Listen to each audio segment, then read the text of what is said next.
Chapter electrostatic potential and capacitance और बात शुरू हो जाती है इंपॉर्टेंट फॉर्मूले की। तो फॉर्मूलाज भी लिखते हैं, फॉर्मूले भी लिखते हैं, स्पेलिंग ठीक है इसकी, प्लूरल इसी तरह लिखते हैं, फॉर्मूलाज या फॉर्मूली। चलिए बात शुरू करते हैं। कुछ इंपॉर्टेंट आपको मैं रिवाइज करा देता हूं, छोटे छोटे कॉन्सेप्ट या इंपॉर्टेंट फॉर्मूले। चलिए पहली बात जो होती है पोटेंशियल डिफरेंस की, दो पॉइंट के बीच में जब हम पोटेंशियल डिफरेंस की बात करते हैं VA VB के बीच में, तो ये होता है फॉर्मूला VA माइनस VB, आप जानते ही होंगे। इसको लिख सकते हैं WAB अपॉन Q0। एक चार्ज को, यूनिट चार्ज को एक पॉइंट से दूसरे पॉइंट तक ले जाने में जितना वर्क डन करना पड़ता है उसे हम बोलते हैं पोटेंशियल डिफरेंस। तो ये VA माइनस VB को हम क्या लिख सकते हैं, WAB। बेसिकली यहां पर लिखना चाहिए VB माइनस VBA। इसकी बात अगर करूं तो इसे डिफरेंस लिखा हुआ है, लेकिन इसको बेसिकली अगर मैं लिखूं तो इसको सही माने में आपको लिखना चाहिए VB माइनस VA। तो A से B तक ले जा रहे हैं अगर A से B तक, तो VB माइनस VA हो जाएगा आपका पोटेंशियल डिफरेंस। तो साहब ये पोटेंशियल डिफरेंस का फॉर्मूला हो गया। इसके बाद आगे की बात करते हैं। दूसरा देखिए दिया है इलेक्ट्रिक पोटेंशियल, वो था पोटेंशियल डिफरेंस। तो हम लोग जो फॉर्मूला लिखे थे पहले, VB minus VA is equal to WAB upon Q0। इसमें अगर हम दूसरे वाले पॉइंट को, अगर ये पॉइंट मैंने A लिखा, B लिखा है, दूसरे पॉइंट को, A पॉइंट को मैं इंफिनिटी कर दूं, तो ये V इंफिनिटी और WB पे ला रहे हैं Q0, तो इसे हम बोल देते हैं पोटेंशियल। V इंफिनिटी का मतलब जहां पे पोटेंशियल हम लोगों ने कंसीडर किया है वहां पोटेंशियल 0 होता है, तो VB को आप लिख सकते हैं WB अपॉन Q0। किसी पॉइंट B तक अगर हम कोई चार्ज को लेके आते हैं, पॉजिटिव चार्ज को यहां तक, तो जो यूनिट चार्ज को लाने में वर्क डन हमको करना पड़ता है उसी को हम बोलते हैं पोटेंशियल ऑफ दैट पॉइंट। आप ध्यान रखिएगा, पोटेंशियल एक प्रॉपर्टी है किसी लोकेशन की, तो यहां से आपको समझ में आता है WB अपॉन Q0। ये भी हो जाता है फॉर्मूला, आगे की बात करेंगे। ध्यान इसमें ध्यान ये रखिएगा कि इंफिनिटी पर हम लोग पोटेंशियल 0 लेते हैं, ये हमारा एजम्पशन है, ये कोई चीज हमने प्रूव नहीं की, क्योंकि पोटेंशियल डिफरेंस से ही लेना देना होता है। आगे की बात करते हैं फटाफट। Electric potential due to a point charge, point charge की वजह से कितना पोटेंशियल डिफरेंस आप पोटेंशियल मिलता है। कोई चार्ज रखा गया है Q किसी पॉइंट R पर, जो कि R डिस्टेंस दूर है, कितना पोटेंशियल होगा, तो 1 upon 4 pi epsilon not Q upon R होगा। ये फॉर्मूला आपको पता ही होगा, लेकिन दिमाग में ये सब बातें रहनी चाहिए। आइए आगे की बात करते हैं। अब लिखा है electric potential at N axial point of A dipole. आप जानते ही हैं, अगर ये माइनस प्लस का कोई मैं डायपोल लेके चलूं, माइनस Q प्लस Q ये चार्ज है, तो यहां से अगर मैं दूरी ले लेता हूं किसी पॉइंट की R बेटा, पॉइंट P पर, मैं ये निकालना चाहूं कि इसका पोटेंशियल कितना होगा, तो पोटेंशियल की वैल्यू होती है P is equal to 1/4 pi epsilon naught. तो यहां डायपोल में जो एक्सेल पोजीशन होती है वहां पर वैल्यू आ जाएगी P अपॉन R स्क्वायर। इसको भी ध्यान रखिएगा बेटा, ये पोटेंशियल है, ये कौन सा है, axial point on A dipole, जो R डिस्टेंस यहां से दूर है, पॉइंट P है, ये डायपोल मोमेंट। आप जानते ही हैं डायपोल मोमेंट का मतलब होता है P is equal to 2QL magnitude wise. ठीक है, आगे की चर्चा करते हैं हम लोग। अब electric potential at an equatorial position, मान लीजिए ये माइनस Q है, एक डायपोल है प्लस Q है, और इक्वेटोरियल पोजीशन का है इसका परपेंडिकुलर बाइसेक्टर, परपेंडिकुलर बाइसेक्टर के किसी पॉइंट P पर। अब जानते ही दोनों का डिस्टेंस क्योंकि परपेंडिकुलर बाइसेक्टर है, इसलिए हमेशा R R आ जाएगा। उस सिचुएशन में हमारा जो पोटेंशियल होगा किसी भी पॉइंट पर वो हो जाता है 0। तो ये भी ध्यान रखिएगा कि इक्वेटोरियल पोजीशन पर आपको हमेशा पोटेंशियल कितने वाला मिलने वाला है, 0। ध्यान रखिएगा। आगे चलते हैं हम लोग। Electric potential due to a system of charges, किसी मान लीजिए कोई सारे चार्जेस रखे गए हैं, Q1 Q2 और एक और ले लेते हैं माइनस Q3। किसी पॉइंट P पर हमें अगर पोटेंशियल निकालना है VP, तो हम लोग क्या करेंगे, जो जो पोटेंशियल इन तीनों की वजह से बन रहा है उनको ऐड अप करेंगे। यानी एक तरीके से VQ1 समझाने के लिए प्लस VQ2 और इसी तरह VQ3, जो पोटेंशियल होगा तीनों को जोड़ देंगे, उससे हमें पोटेंशियल मालूम हो जाएगा। तो ये भी कोई स्पेशल बात नहीं है, बस आपके ध्यान में रखने वाली बात है। आइए अब देखते हैं अगला, relation between electric field and potential. ये बड़ी इंपॉर्टेंट बात है। इलेक्ट्रिक फील्ड और पोटेंशियल के बीच में जो रिलेशन है वो माइनस dV अपॉन dr होता है। ये रिलेशन कुछ खास मानो, इसको कभी कभी हम लोग minus delta V upon delta R भी लिख देते हैं अगर कुछ वैल्यू बड़ी हो। इस फॉर्मूले में देखिए, ये जो फॉर्मूला है, इस फॉर्मूले एक बात ध्यान देने योग्य है कि जब भी हम बात करेंगे इसमें आर की, वो इलेक्ट्रिक फील्ड के, मैं कलर बदलता हूं, ये आर क्या है, दिस इज द मूवमेंट। ये मूवमेंट या तो इलेक्ट्रिक फील्ड की डायरेक्शन में होगा आर, या उसकी विपरीत दिशा में आर होगा। आर किसी और डायरेक्शन में होगा तो उसको हम नहीं मानेंगे, दूसरा उसको हम उसका यही डिस्टेंस लेंगे। आर हम ऐसे ट्रीट नहीं करेंगे इसमें।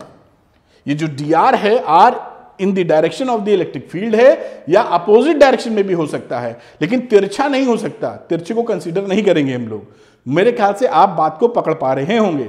और इसी तरीके से अगर मैं बात करूं एक्स वाई जेड की, तो आप लिख सकते हैं कि जो इलेक्ट्रिक फील्ड है उसको minus d v upon d x, d y is equal to minus d v upon d y, और ई जेड की बात करूं z minus d v upon d z लिखा जा सकता है। ये क्या है, ये पार्शियल डिफरेंशिएशन, एक सवाल मैंने लिया है, दिखाऊंगा। पार्शियल, इसे बोलते हैं पार्शियल डिफरेंशिएशन। बिल्कुल घबराने की आवश्यकता नहीं है, मुद्दा है इसको पकड़ना। ये जहां जहां आएगा वो बताऊंगा कि पार्शियल डिफरेंशिएशन का मतलब होता है जब x के रिस्पेक्ट में डिफरेंशिएट कर रहे हैं तो बाकी y और z को कांस्टेंट ट्रीट कर लेते हैं, दिखाऊंगा। अभी एक सवाल लिया है। खैर, ये बात की बातें हैं, ये पकड़ने की आवश्यकता है कि E is equal to minus d v upon d r, और R क्या है, या तो इलेक्ट्रिक फील्ड की दिशा में या उसकी विपरीत दिशा में, तिरछा नहीं ले जाना है। ठीक है, आइए साहब, equipotential surface of A positive point charge, very important. इस पे आप मान के चलिए कि हर दूसरे साल क्वेश्चन आपसे पूछा जाता है। इक्विपोटेंशियल सरफेस क्या होती है, वो सरफेस जिसपे पोटेंशियल सेम हो, इक्विपोटेंशियल सरफेस। तो अगर मैं पॉइंट चार्ज लेके चलता हूं तो आप पॉइंट चार्ज के फॉर्म में देखिए तो ऐसे ऐसे इक्विपोटेंशियल सरफेस मिलेंगी। ये किस तरह का, मैं, और इलेक्ट्रिक जो फील्ड लाइंस होती हैं, ये जो इलेक्ट्रिक फील्ड लाइंस हैं, ये हमेशा इक्विपोटेंशियल सरफेस से परपेंडिकुलर पास होती हैं। तो इसको भी एक प्रॉपर्टी के तौर पे ध्यान रखना होगा। और ये अगर पॉइंट चार्ज है तो इक्विपोटेंशियल सरफेस एक स्फेरिकल शेप में बढ़ेंगी, जैसे बॉल बढ़ती है, बॉल शेप में 3D फिगर आएगी, बॉल के रूप में बढ़ती चली जाएंगी। अगर मैं ये एक इक्विपोटेंशियल सरफेस है, हो सकता है इसका पोटेंशियल V हो, इस पॉइंट P का भी V होगा, इसका भी V होगा, V1 होगा, और R का भी V1 होगा। हर पॉइंट का पोटेंशियल V1 होगा। लेकिन दूसरी जो इक्विपोटेंशियल सरफेस होगी, इसका पोटेंशियल V2 होगा, इससे डिफर। लेकिन इस पे किसी पॉइंट पर चले जाएं MNS, तो यहां पर हर जगह आपको पोटेंशियल V2 ही मिलने वाला है। तो आपसे ये इक्विपोटेंशियल सरफेस क्या होती है, और कभी कभी कुछ की फिगर्स पूछ लेते हैं, तो उसको तैयार कर लीजिएगा, इंपॉर्टेंट है। हर दूसरे सवाल पाया जाता है, रिस्क लेने की जरूरत नहीं है। आगे चलते हैं हम लोग।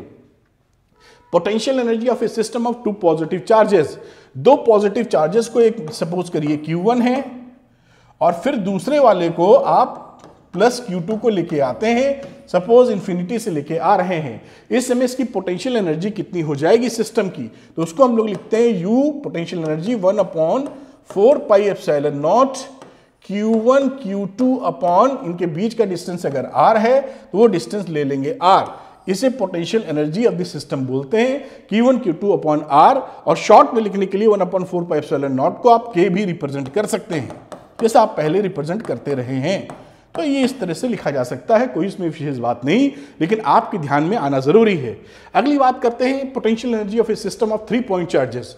मतलब कोई 3 पॉइंट हैं, ये देखिए, यहां प्लस Q1 लिख देते हैं, यहां प्लस Q2 रख देते हैं। यहां पर ध्यान रखिएगा, ये जो फॉर्मूला होता है जो पीछे लिखा था, इसमें Q1 Q2 की जब वैल्यू रखेंगे तो विथ साइन रखते हैं। अगर ये प्लस है, ये दोनों प्लस हैं, तो प्लस प्लस, और बाय द वे अगर ये प्लस Q1 है और ये माइनस Q2 है, तो इस फॉर्मूले में आप दिखाएंगे 1/4 pi epsilon not plus Q1, इस तरीके से। मैं इसलिए बता रहा हूं कि छोटी छोटी गलती आप लोग से हो जाती है, जिसको रोक के आप काफी बेहतर नंबर ला सकते हैं। यहां बात करते हैं, अगर इनके बीच का डिस्टेंस मैं बोल दूं R12 है, इनके बीच का बोल देता हूं R13 है, इनके बीच का बोल देता हूं R23 है, सपोज डिस्टेंस। ये 3 सिस्टम लाए गए, तो इसका एनर्जी, पोटेंशियल एनर्जी क्या हो जाएगा, तो पोटेंशियल एनर्जी निकालने के लिए 1/4 पाई एप्सिलॉन नॉट, और इनके जोड़े के रूप में लिखते हैं, यानी Q1 Q2 के बीच का डिस्टेंस यानी R12 प्लस, फिर अगली ले लीजिए Q2 Q3 और बीच का डिस्टेंस, फिर Q1 Q3 और इनके बीच का डिस्टेंस, ये पोटेंशियल एनर्जी का फॉर्मूला हो जाएगा। ये उसका पार्ट है, इतना फॉर्मूला आप पकड़ पा रहे हैं, ये आपको ध्यान में रहना चाहिए। यहां भी जो चार्जेस हैं विद साइन रखे जाएंगे, तो प्लस है तो प्लस, माइनस है तो माइनस। इस तरह से पूरे सिस्टम की पोटेंशियल एनर्जी आप निकाल सकते हैं कि सिस्टम की पोटेंशियल एनर्जी क्या है। ये रिवीजन कराने का मुद्दा इसलिए कि आपको ध्यान आ जाए छोटी छोटी बातें। आगे चलते हैं। Potential energy of A dipole in a uniform electric field. एक इलेक्ट्रिक फील्ड है जो कि यूनिफॉर्म इन नेचर है। देखिए इस तरह की यूनिफॉर्म इलेक्ट्रिक फील्ड को आप इस तरह से रिप्रेजेंट करते हैं। एक इलेक्ट्रिक डायपोल बना लेते हैं, ब्लैक कलर कर देते हैं उसका। सपोज करिए ये एक इलेक्ट्रिक डायपोल है, -q प्लस q, बीच की लेंथ 2l मान लो या जो भी है। अब उस सिचुएशन में अगर हम इसकी पोटेंशियल एनर्जी की बात करें तो क्या लिखते हैं? जनरल फॉर्मूला हमारे पास होता है u = p cos θ1 minus cos θ2। इसको बिगाड़ने के लिए अगर मैं कोई और टूल यूज करूंगा तो पीछे वाला मिट जाता है, तो थोड़ा सा डर लगता है मिटाने में इसको। आप बात शायद समझ पा रहे होंगे क्योंकि ये फोटोग्राफ है पीछे। अगर हाँ, ये होता है फॉर्मूला।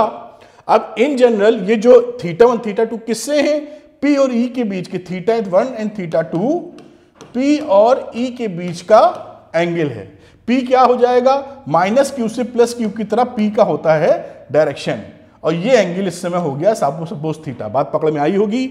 अब इसमें भी एक हम लोग अजम्पशन लिए रहते हैं कि जब हमारा थीटा 90 होता है तो उस समय पोटेंशियल एनर्जी थीटा 90 डिग्री पर वो 0 होती है। यानी जब ये हमारा डायपोल इस तरीके से होगा इलेक्ट्रिक फील्ड से, उस समय हमने ये मान रखा है कि इसकी पोटेंशियल एनर्जी 0 होगी। उस दशा को देखते हुए जब हम वैल्यू पुट कर देते हैं θ1 की जगह 90 डिग्री और θ2 जो वैल्यू है, तो ये फॉर्मूला बन जाता है u = PE cos 90 degree minus cos θ2 की जगह थीटा लिख दीजिए, तो ये वैल्यू आ जाती है -PE cos θ। तो इसको हम लोग बताते हैं potential energy of A dipole in uniform electric field. Uniform electric field इसलिए ई लिया है। ध्यान ये रखना है इस फॉर्मूले के साथ कि हमने कंसिडरेशन क्या किया है कि इलेक्ट्रिक डायपोल इलेक्ट्रिक फील्ड के 90 डिग्री पर है तो पोटेंशियल एनर्जी वहां 0 होती है।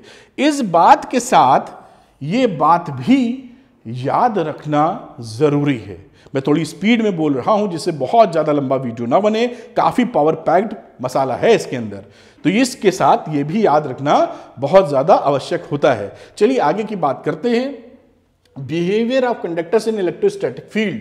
तो एक कंडक्टर अगर ले लें हम लोग और इलेक्ट्रोस्टैटिक फील्ड्स के अंदर ही कंडक्टर है, तो यहां पर कंडक्टर में जो इलेक्ट्रिक फील्ड होती है उसकी वैल्यू होती है σ/ε0, या उसकी बात करें इलेक्ट्रिक फील्ड क्योंकि एक वेक्टर क्वांटिटी है तो n कैप लगा देते हैं, यानी यहां से जो इलेक्ट्रिक फील्ड बनता है इसका वो सरफेस के करीब में परपेंडिकुलर टू द सरफेस होता है। तो इस फॉर्मूले को भी याद रखिए जैसे कि आप जहां मौका लगे वहां इस्तेमाल कर सकें। आगे की बात करते हैं कैपेसिटेंस ऑफ ए कैपेसिटर। आप जानते हैं फॉर्मूला होता है Q = C × V, या C को लिखें तो Q/V। This is the capacitance. SI system में इसकी यूनिट होती है फेरेड और F से उसका सिंबल दिखाते हैं आप। और नॉर्मली हमारे जो हम लोग इस्तेमाल करते हैं अपने वो पिको फेरेड या माइक्रो फेरेड के रूप में होता है। ठीक है साहब। तो ये C = Q/V। ये कैपेसिटर काम क्या करता है? कैपेसिटर एनर्जी या चार्ज को होल्ड करने का काम करता है। ये तो पढ़ाई लिखाई की लंबी बात हो गई जो समझा रखी है मैंने। पैरेलल प्लेट कैपेसिटर की बात अगर हम कर रहे हैं तो पैरेलल प्लेट कैपेसिटर में आप जानते हैं अगर ये पैरेलल प्लेट है, इनके बीच का डिस्टेंस d है, इनका एरिया क्रॉस सेक्शन a है, तो इसका फॉर्मूला लिखते हैं हम लोग C = ε0 A/d। ये कैपेसिटेंस का फॉर्मूला होता है पैरेलल प्लेट का। अब इसके अंदर अगर हम लोग डाइलेक्ट्रिक डाल दें जिसका पूरा भर दिया मान लीजिए किससे? डाइलेक्ट्रिक कांस्टेंट K से, तो उस समय जो नया कैपेसिटेंस बन जाएगा वो ε0 K A/d हो जाएगा। ये भी आपको मालूम होगा। इन सब पे सवाल आएंगे ही आएंगे, ऐसा पकड़ के चलना चाहिए आपको। मेरे ख्याल से बात आप तक पहुंच रही होगी। आगे बातचीत करते हैं। Series and parallel combination of a capacitor. आपको मालूम है अगर सीरीज कॉम्बिनेशन है कैपेसिटर का तो यहां पर जो इक्विवेलेंट अगर ये C1 है ये C2 हैं और ये C3 हैं, तो 1/C की value 1/C1 1/C2 plus 1/C3 होती है। और अगर पैरेलल कॉम्बिनेशन है, ये आप जानते होंगे, जस्ट आपको रिवाइज करा रहा हूं जिससे बात पकड़ में आ जाए। C1 C2 और C3, तो ये सीरीज के लिए हो गया। और अगर मैं बात करूं, इसको मिटाने में थोड़ा सा खतरा रहता है पैरेलल की बात करूं तो इसको C1 plus C2 plus C3 लिखा जा सकता है। बात आपके जहन में पहुंच गई होगी, दिमाग में आ गई होगी। Just to revise the concept basically. आगे चलते हैं। Energy stored in a capacitor, एक कैपेसिटर में कितनी एनर्जी स्टोर्ड होती है? तो U इज इक्वल टू होती है हाफ CV²। अब CQ को बदल बदल के बहुत सारे फॉर्मूले लिख सकते हैं, जैसे हाफ Q²/C। आपने जाना ही है कि जैसे ये V भगाया है इसमें से, तो Q is equal to CV होता है, तो V की वैल्यू हो जाएगी Q/C। तो V की जगह Q²/C² डालोगे तो ये वैल्यू आ जाएगी। और इसी तरह आप तीसरी अगर बात करें तो आप इसको हाफ QV भी लिख सकते हैं। इसको आप याद रखिएगा अलग अलग पेयरिंग के हिसाब से। ये क्या है कैपेसिटर में। अच्छा, एक और बात फटाफट, ये जो कैपेसिटर होता है इसमें जो एनर्जी स्टोर्ड होती है वो इसकी इलेक्ट्रिक फील्ड की फॉर्म में होती है। छोटी सी बात, आखिर एनर्जी कहां स्टोर्ड है? तो इसके अंदर इलेक्ट्रिक फील्ड बन जाती है पॉजिटिव प्लेट से नेगेटिव प्लेट की तरफ, और इस इलेक्ट्रिक फील्ड में ये एनर्जी स्टोर्ड होती है। तो ये भी दिमाग में रखिएगा साहब, है ना। Energy stored in a capacitor वो तो बता दिया था मैंने, ये शायद और की बात आ गई है। तो energy stored in a capacitor की बात आपको अभी बताई मैंने कि एनर्जी स्टोर्ड रहता है। अच्छा, ये उस समय की बात है। देखिए, ये मैंने स्लाइड इसलिए डाली थी कि जो एनर्जी स्टोर्ड सीरीज में है या पैरेलल में है कैपेसिटर, देखिए याद आ गया, बड़ा अच्छा। और इसमें मान लीजिए एनर्जी U1 है, U2 है, U3 है। इसी तरह आप समझ रहे हैं इसमें U3 है, U2 है और U1 है। तो चाहे वो सीरीज में हो चाहे पैरेलल में हो, एनर्जी दोनों ही रूप में सिंपली ऐड हो जाती है। कई जगह ये दिमाग में आपके नहीं आता है, इसलिए ये स्लाइड डाली थी। बात पकड़ में आई ना। यानी अगर तीनों में U1 U2 U3 एनर्जी है साहब, या पैरेलल में भी U1 U2 U3 है, तो सिंपली आप ऐड कर दीजिए, एनर्जीज ऐड हो जाएंगी। चलिए आगे की बात करते हैं। Energy density of N electric field. Energy density का सिंपल मतलब होता है कि जो एनर्जी स्मॉल यू से दिखाते हैं, टोटल एनर्जी को वॉल्यूम से डिवाइड कर दो। अब एक पैरेलल प्लेट कैपेसिटर ले लूं तो इसका वॉल्यूम क्या बनेगा? ये है D, ये है A, तो वॉल्यूम हो जाएगा A इंटू D। इसी को U को A इंटू D से आप डिवाइड मार दीजिए। अब U हाफ CV² वगैरह लिख रखा था, तो इसकी वैल्यू आ जाएगी हाफ ε0E²। ये हो जाती है एनर्जी डेंसिटी, यानी एक यूनिट वॉल्यूम में कितनी एनर्जी स्टोर्ड है। भाई छोटा बड़ा कैपेसिटर कैसा भी हो सकता है, तो यूनिट वॉल्यूम में कितनी एनर्जी स्टोर्ड है ये पता चल जाए तो हम उसको समझते रहेंगे। चलिए, बड़ी सुंदर बात। अब अच्छा, वेरी इंपॉर्टेंट भाई, इस पे सवाल बहुत प्रेम करते हैं ये एग्जामिनर लोग अब रीडिस्ट्रीब्यूशन ऑफ चार्जेस क्या है? ये दो कंडक्टर लिए गए हैं। पहले के चार्जेस जब ये आपस में कनेक्ट नहीं थे, गोले अलग अलग थे, तो इस पे चार्ज Q1 था, इस पे चार्ज Q2 था, ये A है, ये B है। उसके बाद हम लोगों ने इसको कनेक्ट कर दिया इस डायग्राम के हिसाब से। उसके और इनका कैपेसिटेंस भी C1 है और C2 है। तो अब फाइनल चार्ज सपोज करिए इस पे Q1 डैश और इस पे Q2 डैश होते हैं, तो किस तरह से डिस्ट्रीब्यूट होते हैं? अपने कैपेसिटेंस के रेशियो के हिसाब से। Q1 dash upon Q2 dash equal to C1 upon C2। ये पकड़ के रखिएगा। एक नंबर का सवाल या कॉन्सेप्चुअल सवाल इस पे आपको पूछा जाता है, जिसका जवाब बड़े आसानी से आप कर सकते हैं। अच्छा, ये सेकंड वाला ऑल्सो वेरी इंपॉर्टेंट। इसमें पूछा loss of energy in redistribution of charges. अब इस समय इस पे कुछ एनर्जी है, समझना, U1 U2। अब जब इसको जोड़ देते हैं तो इस पूरे की जो एनर्जी U होती है वो U1 प्लस U2 के बराबर नहीं रहती, घट जाती है। क्यों? क्योंकि जब यहां से चार्जेस फ्लो होते हैं तो हीट निकलती है, हीट के फॉर्म में एनर्जी निकल जाती है। आप बात समझ पाए होंगे। तो ये बराबर नहीं रहती, तो लॉस कितना होता है? घटोत्तरी कितनी होती है? घटोत्तरी का फॉर्मूला है ये। तो बोलते हैं loss of energy in redistribution of charges. कितना कनेक्ट करने के बाद एनर्जी लॉस हो गया, हीट के फॉर्म में लॉस होगा। अब उसका फॉर्मूला है, इसका डेरिवेशन भी इंपॉर्टेंट आगे बताऊंगा, half C1 C2 V1 minus V2 का whole square C1 plus C2। बात पकड़ में आई आपके? वेरी वेरी इंपॉर्टेंट, पकड़ के रखिएगा। आगे बात करते हैं रिलेशन बिटवीन के एंड सब्सटेबिलिटी साई। के क्या है? Dielectric constant. डाइलेक्ट्रिक बच्चों कांस्टेंट को लिखा है के, और सब्सटेबिलिटी साई लिखा हुआ है सब्सटेबिलिटी। इनके बीच में क्या रिलेशन होता है? तो आप जानिए k is equal to 1 plus psi. इसमें भी बड़ा सवाल घूम फिर के बनाते जाते, कुछ दम नहीं है, लेकिन दिमाग में अटका रहना चाहिए। ठीक है साहब, आगे चलते हैं फटाफट। और अब है capacitor of A parallel plate capacitor with dielectric slab and conducting slab. बहुत सुंदर, वेरी इंपॉर्टेंट। देखिए वीडियो का ड्यूरेशन मैंने आपसे सर्वे करने के बाद जो मुझे फीडबैक बच्चों ने दिया था कि सर ड्यूरेशन ज्यादा हो जाए कोई दिक्कत नहीं, वीडियो दमदार होना चाहिए। तो ये वादा है कि वीडियो सुपर दमदार होगा। ऐसा वीडियो पूरे YouTube पे मौजूद नहीं मिलेगा, बस आपका प्यार और सपोर्ट चाहिए। आइए बात शुरू करते हैं तुरंत। प्योर पढ़ाई, प्योर टीचिंग। तो यहां पर बात कर रहे हैं हम लोग, अगर यहां पर एक हमने क्या है, ये कैपेसिटर है, इसके बीच का D ले लिया, इसका cross section area suppose A है, और इसके अंदर मैं डाइलेक्ट्रिक डाल देता हूं। जिस डाइलेक्ट्रिक की जो मोटाई है वो T है, T का मतलब ये है, ये T, दिस इज T, और इसका डाइलेक्ट्रिक कांस्टेंट K है। तो नया वाला जो C बनता है वो बनता है एप्सिलॉन नॉट A, नया वाला C, मतलब इसको डालने के बाद D minus T plus T by के। इस इफेक्टिव D इसकी ये आती है। इस फॉर्मूले को जरूर जरूर जरूर आपके जहन में स्टोर कर दीजिएगा। दूसरा देखिए क्या होता है, अगर आपके पास एक कैपेसिटर है, कैपेसिटर में यहां कंडक्टिंग स्लैब डाल रहे हैं, यहां पे क्या था, डाइलेक्ट्रिक। कंडक्टिंग को मैं क्रॉस नहीं कर रहा हूं, ये कैसी है, कंडक्टिंग स्लैब, मेटल की, ये सब उसके लिए मेटल डाल दिया। ठीक, अब उस, और इसकी चौड़ाई वही डी टी है, अब पूरे की डी है, और ये एरिया इसका कितना है, ए। तो अब जो कैपेसिटेंस इसका बनेगा, अब इसका जो फॉर्मूला बनेगा वो बनेगा D upon D minus T, और पहले का जो कैपेसिटेंस था बिना कंडक्टिंग स्लैब डाले हुए, ये रिलेशनशिप आती है।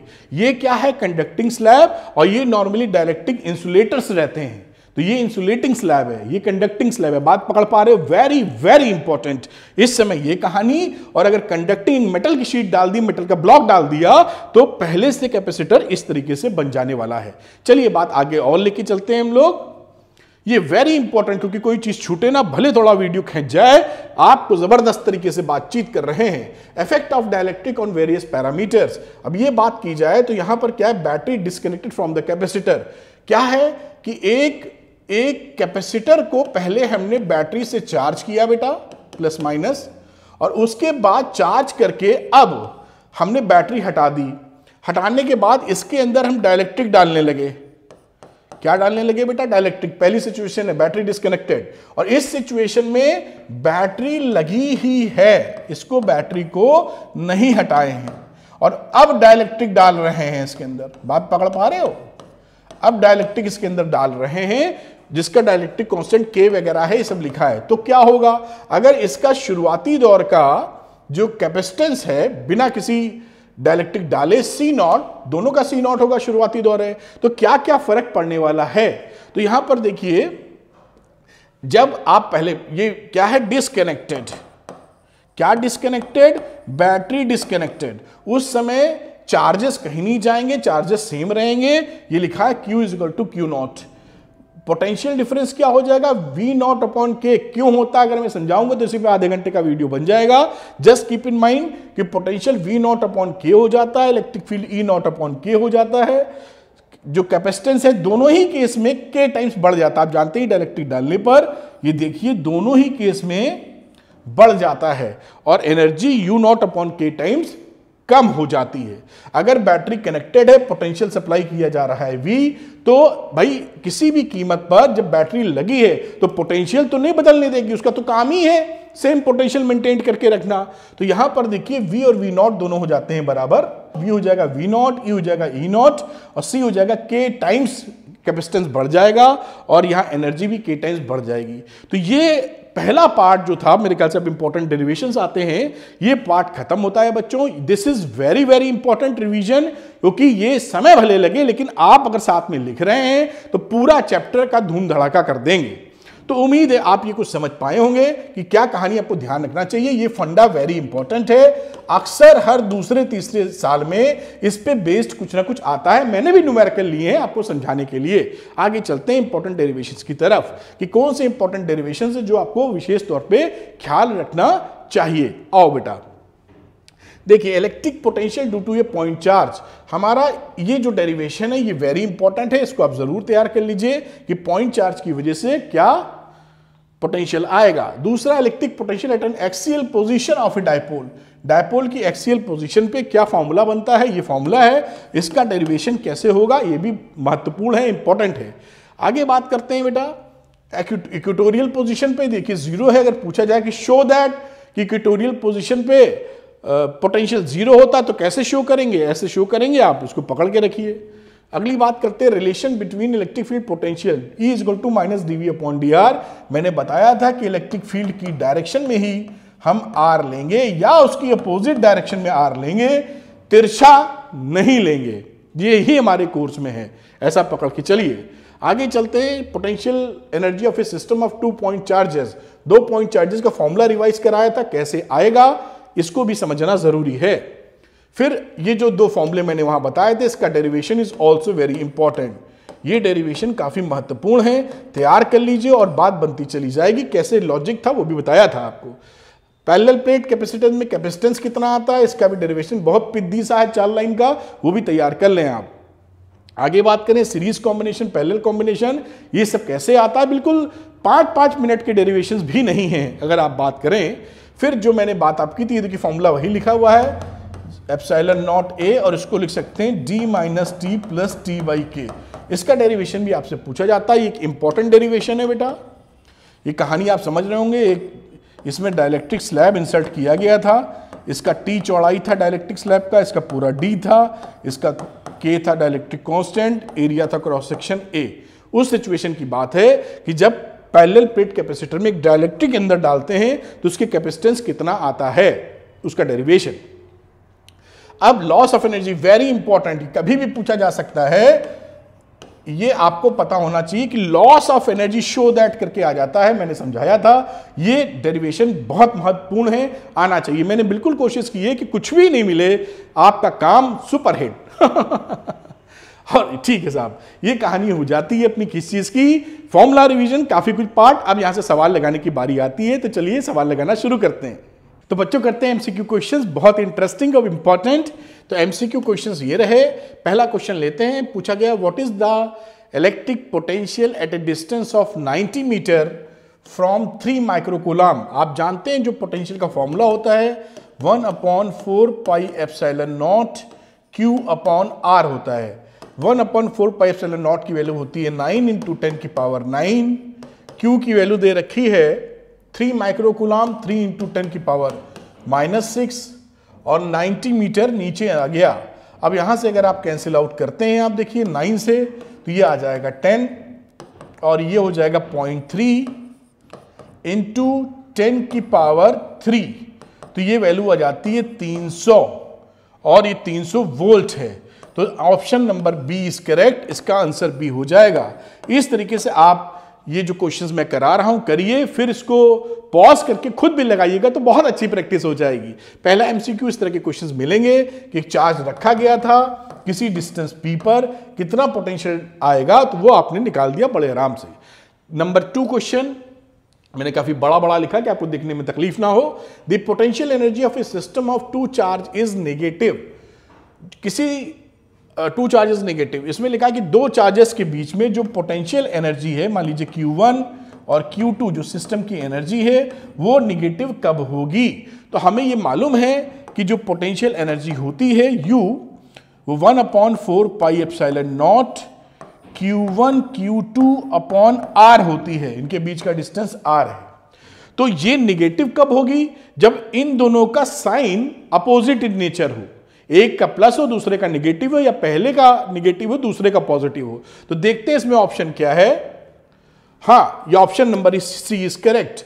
1 charge is positive and other is negative, एक प्लस होगा और एक माइनस होगा तो इनका मल्टीप्लीकेशन माइनस आ जाएगा और एनर्जी माइनस हो जाएगी। तो दोनों चार्ज हमारे अलग अलग साइन के, पहला माइनस दूसरा प्लस या दूसरा मतलब अपोजिट नेचर के होने चाहिए। C option is correct. मेरे ख्याल से आप बात को पकड़ पाए होंगे। Very good. देखिए बहुत आसान सवाल। An electric dipole of moment P is placed normal to the lines of the force. ये इलेक्ट्रिक फील्ड है। सवाल कहता है कि जो इलेक्ट्रिक डायपोल है P, इसके नॉर्मली प्लेस किया गया है। माइनस क्यू कर देता हूं, इधर थोड़ा लंबा बना देता हूं, उसको प्लस क्यू कर देता हूं। इलेक्ट्रिक डायपोल का डायरेक्शन माइनस से प्लस की तरफ होता है, तो इनके बीच में एंगल कितना बन गया बच्चों? 90 degree initial angle, intensity E। Then the work done in deflecting it through a angle of 180 degree. अब 180 डिग्री डिफ्लेक्ट कर दिए हैं, फिर से घुमाएं, तो जब घुमाए होंगे तो 180 डिग्री में क्या हो गया होगा? ये ऊपर पहुंच गया, ये नीचे। भाई ऐसे कोई चीज रखी है और ऐसे घुमाओगे तब तो 180 डिग्री घूमेगा। तो नई सिचुएशन कैसे हो गई बेटा? नई सिचुएशन के अनुसार माइनस क्यू ऊपर पहुंच गया, प्लस क्यू ऊपर पहुंच गया है। बात पकड़ में आई। अब डायपोल मोमेंट कैसा है? ये देखिए इस तरीके से है इसका डायरेक्शन। तो यहां पर थीटा 90 था, तो यहां पर कितना कह देना चाहिए आपको? 270 डिग्री। मैं पूरा 180 और घुमा दिए हो ना, पकड़ गए, तो 180 घुमा दियो तो 180 जोड़ दिया हमने, इसमें कौन सी बड़ी बात है। तो अब कह रहा है कि उस समय निकालना क्या? Then the work done. तो वर्क डन निकालना है, तो वर्क डन वही एनर्जी हो जाएगी और क्या। तो वर्क डन निकालने के लिए जो एनर्जी होगी उसे आप लिखते हो PE cos θ1 माइनस cos θ2। मेरे ख्याल से बिल्कुल मैं ठीक लिख रहा हूं। अब यहां पे PE डाला, cos 90 डिग्री, cos 90 डिग्री, और यहां पर अगर आप आ जाइए cos θ2 जो कि cos 270 डिग्री। अब दोनों ही सिचुएशन में ये वैल्यू भी 0 है, ये वैल्यू भी 0 है, यानी इसका आंसर कितना है? 0। तो option number D is correct.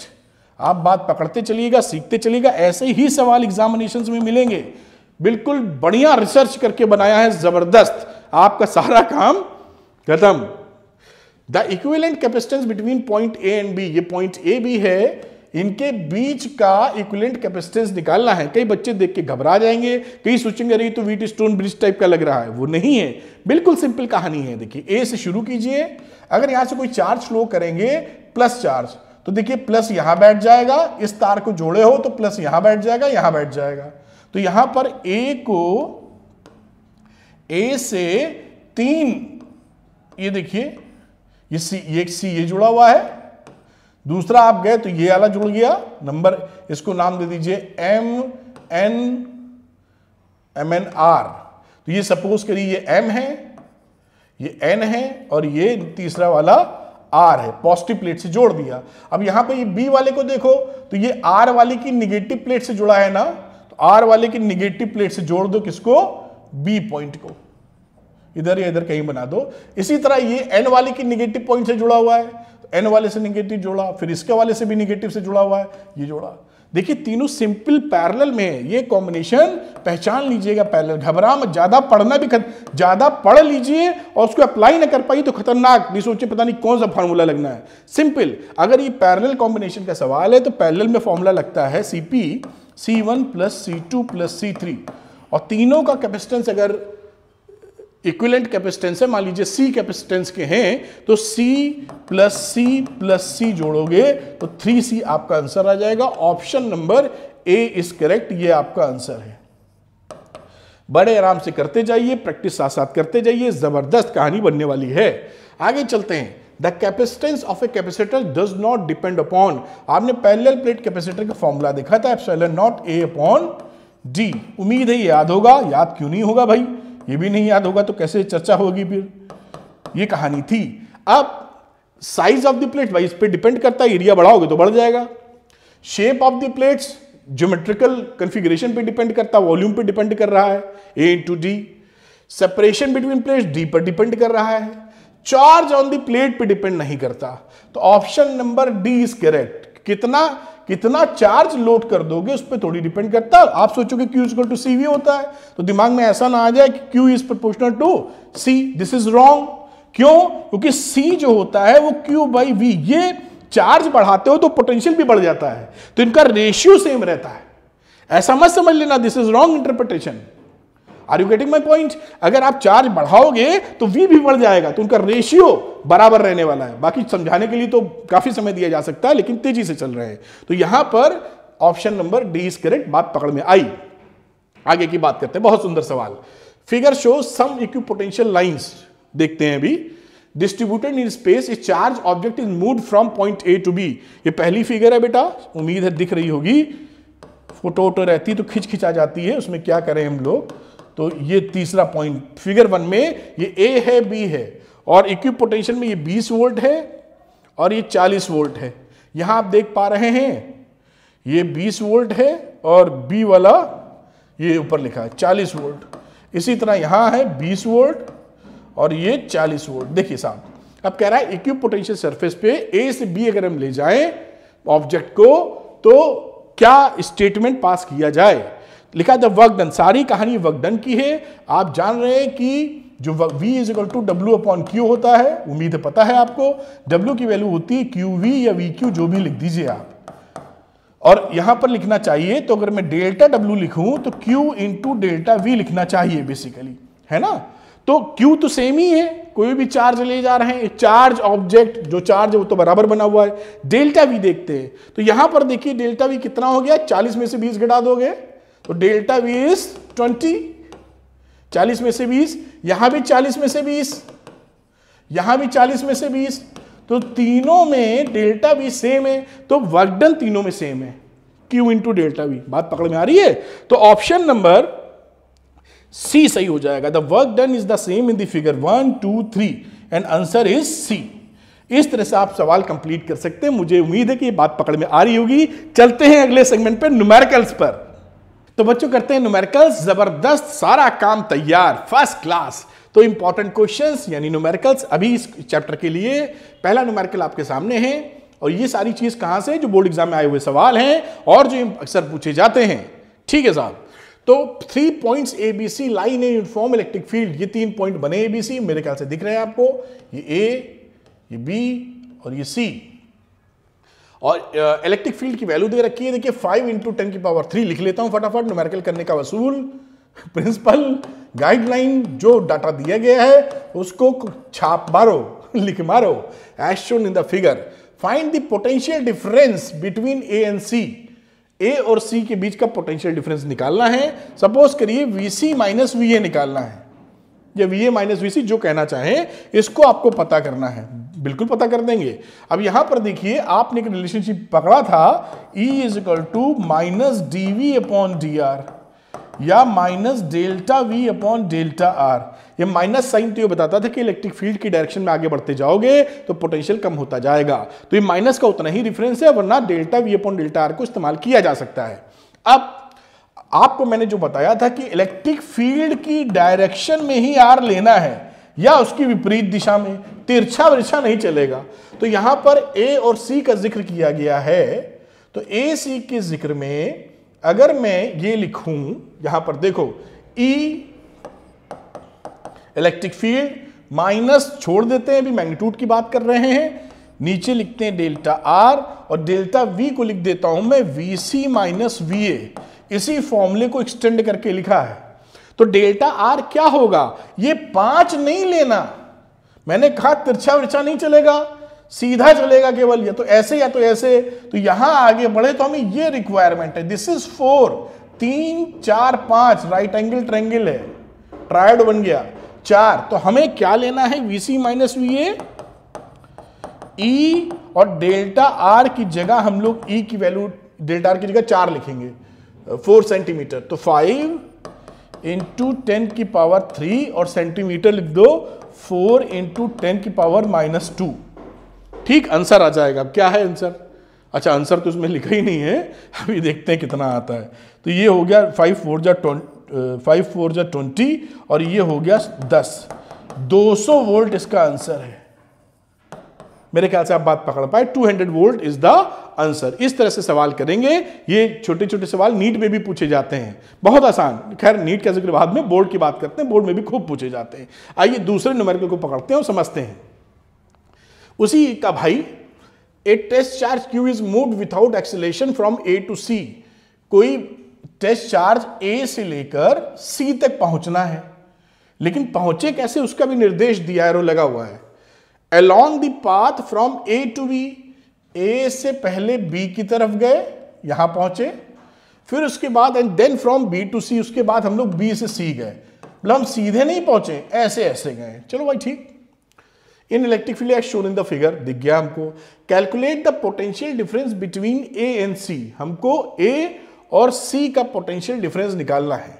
ठीक है, मैं वीसी माइनस वीए लिख देता हूं अभी। Calculate the potential difference between A and C निकालेंगे। At which point of the two is the electric potential more and why. अरे electric potential more and why तो पहले ही हम समझ गए थे। क्यों? क्योंकि आप इलेक्ट्रिक फील्ड की दिशा में बढ़ोगे, इस तरफ आर बढ़ाओगे तो पोटेंशियल ड्रॉप हो जाता, नेगेटिव साइन था, और उसकी विपरीत दिशा में बढ़ रहे हो तो पोटेंशियल अप होगा। यानी वीसी की वैल्यू बड़ी होगी वीए से, कि इलेक्ट्रिक फील्ड की विपरीत दिशा में जितना भी पहुंचते चले जाओगे पोटेंशियल बढ़ेगा, इलेक्ट्रिक फील्ड की दिशा में बढ़ते जाओगे पोटेंशियल गिरेगा। बात पकड़, यही तो कहानी समझाई गई थी इसमें, कि अगर इलेक्ट्रिक फील्ड की दिशा में आप बढ़े तो पोटेंशियल ड्रॉप करेगा। बात पकड़ में आ गई। अब यहां पर देखिए, हमारा जो इलेक्ट्रिक फील्ड होता है वो कंजर्वेटिव फोर्स रहता है, यानी उसमें पाथ डिपेंडेंसी नहीं होती, इनिशियल फाइनल वैल्यू चाहिए हमको बस। तो यहां पर इनिशियल ए थे, इनिशियल फाइनल सी था, कहां से आया उससे कोई मतलब ही नहीं। तो ठीक है साहब, ये डिस्टेंस कितना है? तो ये है, देखो यहां पे 6,0 आपको दिख रहा होगा, उम्मीद कर रहे हैं, और ये 2,0। तो ये डिस्टेंस 4 हो गई ना, 6 में से 2 घटाया 4, बाकी तो 0 0 है, कोऑर्डिनेट्स लिखे हुए हैं।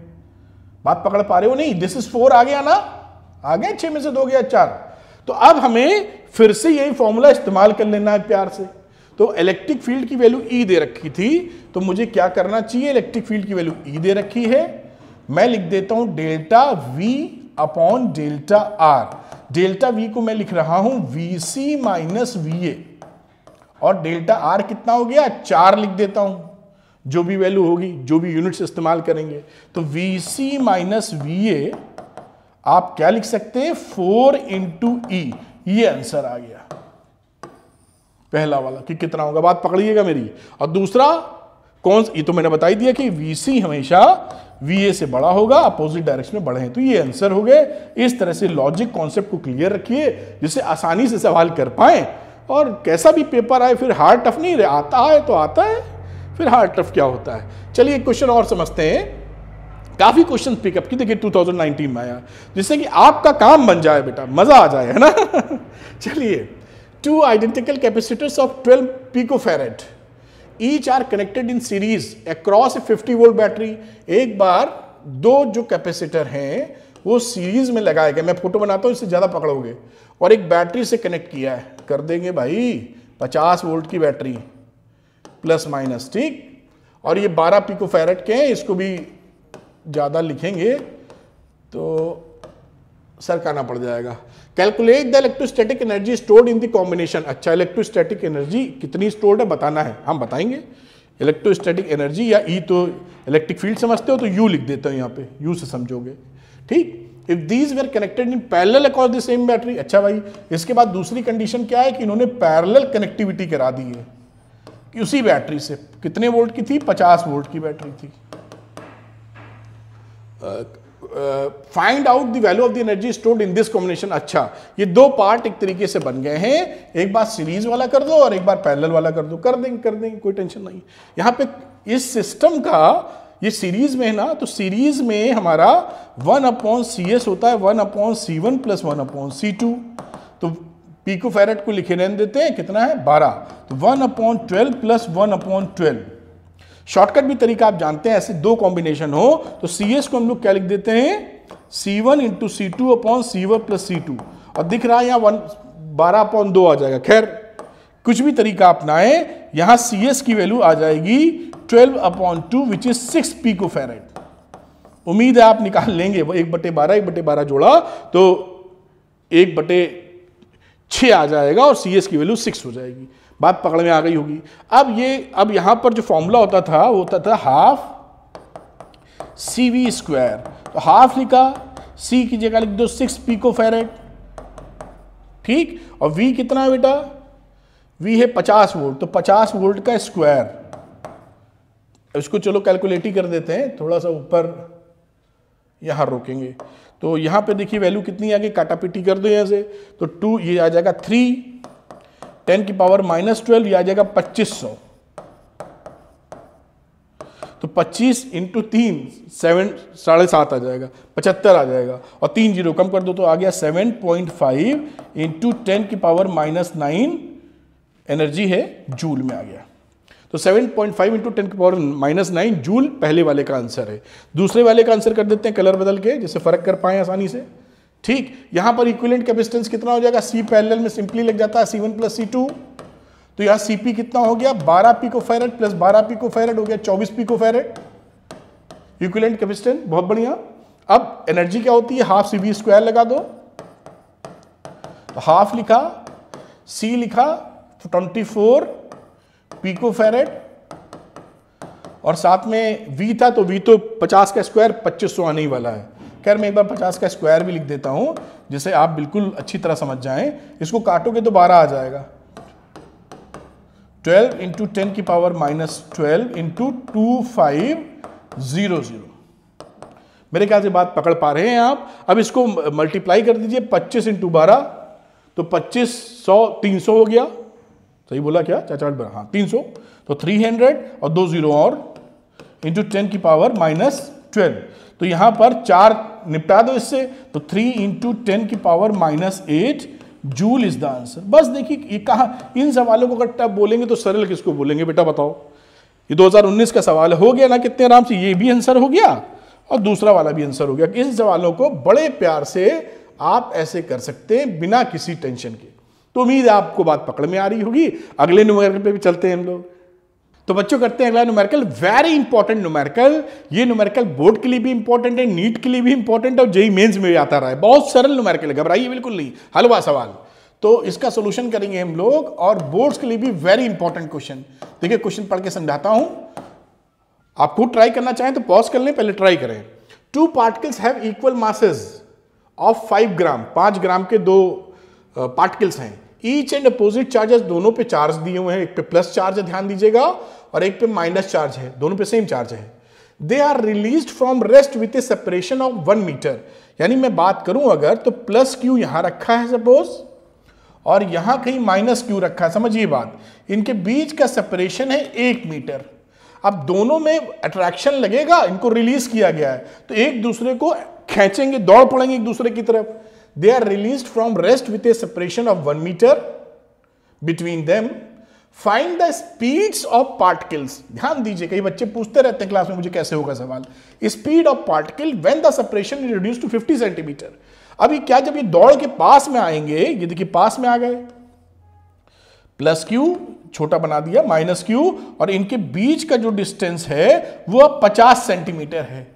क्योंकि ये दोनों दौड़ रहे हैं, तो इस समय जब पहुंचेंगे इस इंस्टेंट पर, इनका कितना वेलोसिटी होगा, इसका कितना वेलोसिटी है, और दोनों का सेम ही होगा।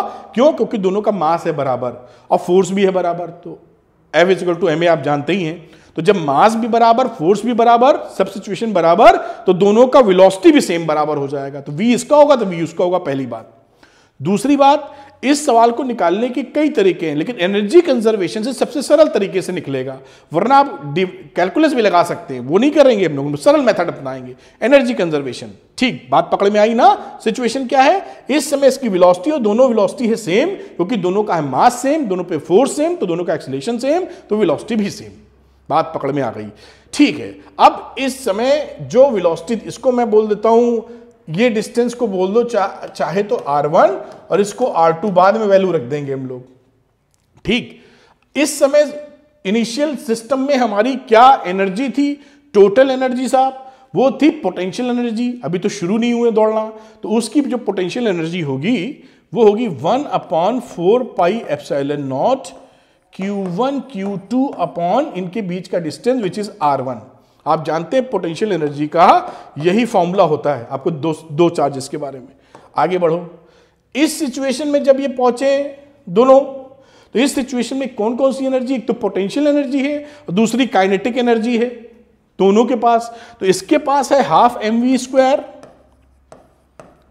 इसके पास भी है हाफ mv², दोनों दौड़ रहे हैं, साथ में potential energy plus 1/4 pi epsilon naught Q1 Q2, और इस समय ले लेता हूं R2। ये क्या है? Energy conservation, energy conservation. तो एनर्जी कंजर्वेशन से ये काम लगा दिया, इसको ध्यान से समझिए और देखिए कितना सरल बल्कि कैलकुलेशन हो जाएगी। बस ये इसको थोड़ा सा मैं ऊपर ले जाता हूं। अब यहां पर वैल्यूज रखी जा सकती हैं या v निकाल लो, तो ये इसको मैं इधर ले आता हूं, तो यहां बचा, देखना हाफ mv² जोड़ोगे तो आ जाएगा mv², और यहां कितना आ जाएगा 1/4 पाई एप्सिलॉन नॉट कॉमन ले लिया, तो Q1 Q2 अपॉन R1 ये इधर गया है, माइनस Q1 Q2 भी बाहर लिया जा सकता था, अभी ले लेंगे बाहर, तो Q1 Q2 अपॉन R2, और एक स्टेप नीचे जाते हैं, सरल कर लेते हैं। अब यहां पर अगर मैं केवल v² की चर्चा करूं तो मैं क्या लिख देना चाहूंगा, Q1 Q2 कॉमन लेके बाहर कर दिया, 1/4 pi epsilon not into m, ये m नीचे आ चुका है, और यहां वैल्यू जो बन गई R1 इंटू R2 और R2 माइनस R1। ये बस वैल्यू रखनी है, खेल खत्म इसका, पहुंच गए हम लोग। कितना सरल है देखो। अब v² लेके चले, Q1 Q2 कितनी थी, 4 इंटू 10 की पावर -5, 4 इंटू 10 की पावर -5, एक था प्लस का और दूसरा Q2 था -4 इंटू 10 की पावर -5। ठीक है, Q1 Q2 1/4 pi epsilon not कितना होता है, 9 इंटू 10 की पावर 9। ठीक, मास कितना था इसका, 5 ग्राम का था, तो 5 इंटू 10 की पावर -3 किलोग्राम में चेंज कर लिया। यहां आ जाओ, सेंटीमीटर में दे रखा था तो मीटर में चेंज कर लेंगे, तो R1 कितना था, 100 सेंटीमीटर, तो R1 था 1 मीटर, तो R1 की वैल्यू रख देते हैं 1 मीटर। ये हट चुका है पिक्चर, तो मैं इसको हटा सकता हूं ऐसे, तो ये रहा साहब 1 मीटर इंटू R2 था 50 सेंटीमीटर यानी 0.50। यहां पे आ जाओ तो 0.50 R2 है और उसमें से 1 मीटर घटा दिया, ये एक्सप्रेशन आपका मिला। इसको बस सॉल्व कर लो। इसको जब आप सॉल्व करोगे, मैंने ऑलरेडी सॉल्व कर लिया है, आप कर लीजिएगा, क्योंकि ऐसे सॉल्व करेंगे यहां निगेटिव वैल्यू आएगी, निगेटिव तो प्लस हो जाएगा और वैल्यू आएगी 2880। इतना तो कैलकुलेट आप कर ही लेंगे, तो v कितना आ जाएगा 53.67 मीटर पर सेकेंड, और यही आपका आंसर है। देखिए, तो ये सवाल, this question is very very important. कई बच्चे इसको नहीं कर पाते हैं, लेकिन देखिए इतना बड़ा बड़ा लिखा है, वरना ये 3 लाइन का 4 लाइन का सवाल है ना।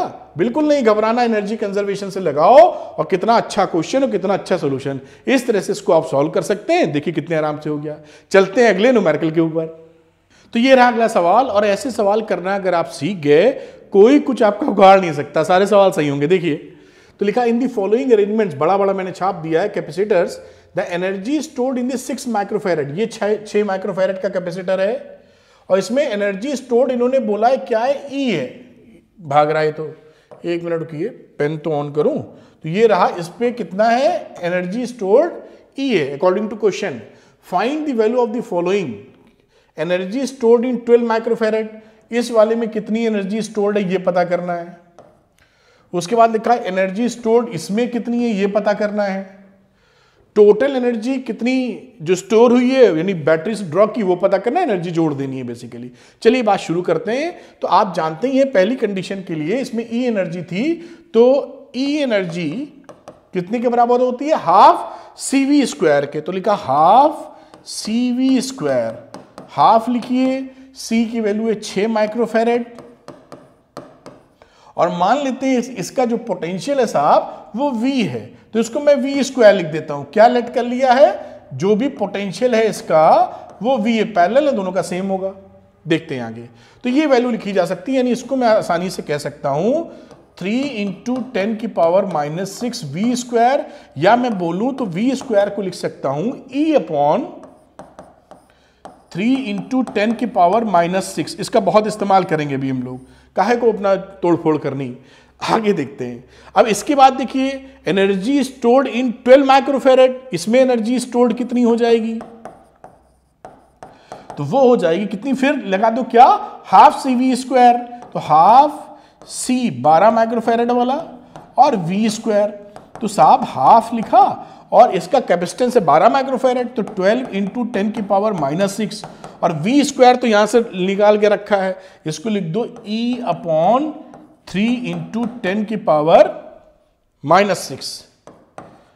अब ये कट अप 10 की पावर -6 कट गया, ये 6 कट गया और ये भी कट गया, 2 आ गया, यानी वैल्यू हो गई, आप कैलकुलेट कर लीजिएगा 2E, यानी एक पहला पार्ट हो गया है, पहले पार्ट का आंसर हमने 2E निकाल दिया है, वो आपको दिख रहा है, फर्स्ट पार्ट का आंसर आपके सामने है। देखिए कितना आसान है, लॉजिकली समझ में आता है। आगे चलते हैं, एनर्जी स्टोर्ड इन 3 माइक्रोफैरेड, इसमें एनर्जी स्टोर निकाल रहे हैं, इसका पोटेंशियल V माना था, इसके ऊपर जो पोटेंशियल है उसको मैं V1 कर देता हूं, कुछ तो होगा, और V plus V1 total battery के बराबर हो जाएगा अगर जरूरत पड़ी तो इस पे अगर पोटेंशियल हमने V1 मान लिया है।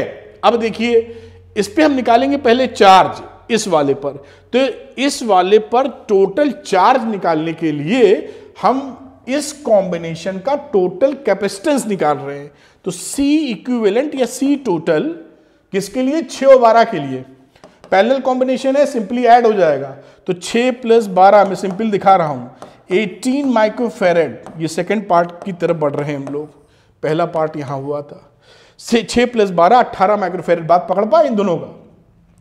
Q is equal to CV होता है, तो चार्ज निकालने हैं तो C है 18 माइक्रोफैरेड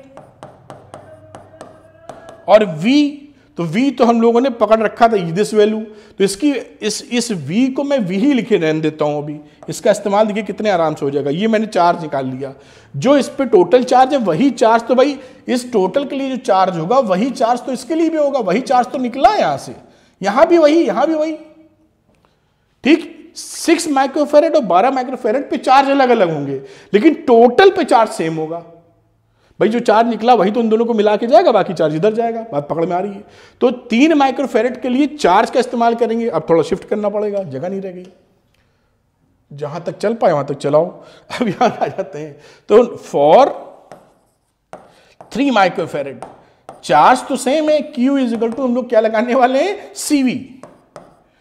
अब Q कितना था, चार्ज तो ऊपर वाला लिखा है 18 इंटू 10 की पावर -6 इंटू V, और कैपेसिटेंस कितना है 3 माइक्रोफैरेड, 3 इंटू 10 की पावर -6 और C इंटू V, ये तो हो गया। V कहां है इसका, V1 माना था इसके लिए V1 माना था, तो इसको लिख दो V1, समझ पा रहे हो ना, यहां V1 लिख दो, नहीं कंफ्यूज ना हो जाना कहीं, बात पकड़ में आई। अब इसको जब आप काटोगे तो 10 की पावर 6 कट गया, 3 6 जा 18, यानी V1 की वैल्यू हो गई 6 वोल्ट। आप देख पा रहे हैं, यानी कि अगर V स्क्वायर इतना था, तो अगर मैं 6V का स्क्वायर करूंगा तो 36 आ जाएगा यहां पर, बात पकड़ में आई, ठीक है साहब। अब एनर्जी स्टोर निकालनी वही करने वाले हैं, थोड़ा और शिफ्ट कर लो ऊपर। अब एनर्जी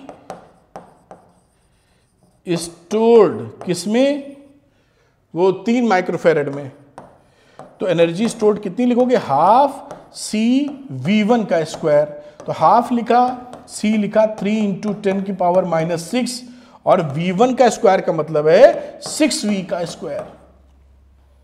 अब इसको भी खिसकाऊंगा तो ऊपर निकल जाएगा, यही भिड़ा देता हूं, तो ये वैल्यू हो गई साहब कितनी, 36, देख रहे हो, 36 इंटू 3 इंटू 2, तो 36 इंटू 3 अपॉन 2, 10 की पावर -6 तो है ही साहब, और ये रहा V स्क्वायर, तो V स्क्वायर की वैल्यू है E अपॉन 3 इंटू 10 की पावर -6। इसको थोड़ा सा सेंटर लेते हैं, अब बात समझ पाए ना भाई, ये 36 आ जाता है ना, 36 को इधर लिख लिया है। अब काटा पीटी कर लीजिए, देखिए इसमें, अब 3 इंटू 10 की पावर -6, 3 इंटू 10 की पावर -6 कट गया, 2, ये 18 आ गया, तो ये वैल्यू कितनी आ गई, 18 ही। इस सेकंड पोर्शन का आंसर आ गया, 3 माइक्रोफैरेड में कितना चार्ज है। और फिर पूछा लास्ट थर्ड वाले पार्ट में पूछा क्या है कि टोटल एनर्जी, तो टोटल एनर्जी क्या होता है, एनर्जी तो सिंपली जुड़ जाती, चाहे वो सीरीज कॉम्बिनेशन हो चाहे वो पैरेलल कॉम्बिनेशन हो। तो लास्ट वाले, पहले वाले में क्या था, E, दूसरे में निकाला था 2E और अभी निकाला 18E, देख पा रहे होंगे आप, तीनों को अगर आप जोड़ दीजिए तो आ जाएगा 21E। और इस तरह से देखिए सवाल आपने कर दिया। अगर ऐसे सवाल आपको समझ में आ गए तो कोई भी कारण नहीं है कि आपका कोई सवाल एग्जामिनेशन में गलत हो ही नहीं सकता गलत। इतने बढ़िया सवाल अगर समझ में आ रहे हैं और आगे के लिए भी बड़े फायदेमंद है तो ये सवाल हो जाता है। चलते हैं अगले न्यूमेरिकल पे, छोड़ेंगे नहीं, अगले न्यूमेरिकल पे आइए। जो बच्चों करते हैं बहुत ही इंपॉर्टेंट क्वेश्चन, बोर्ड के लिए भी और जेई मेंस और नीट के लिए भी जबरदस्त इंपॉर्टेंट, और मैंने रिवीजन कराते वक्त उसको बताया भी था। यहाँ पे थोड़ा डिटेल्ड में बताऊंगा। और देखिए 2-3 बार आया है 2010 और कहाँ लाइन लगी 12 और 9।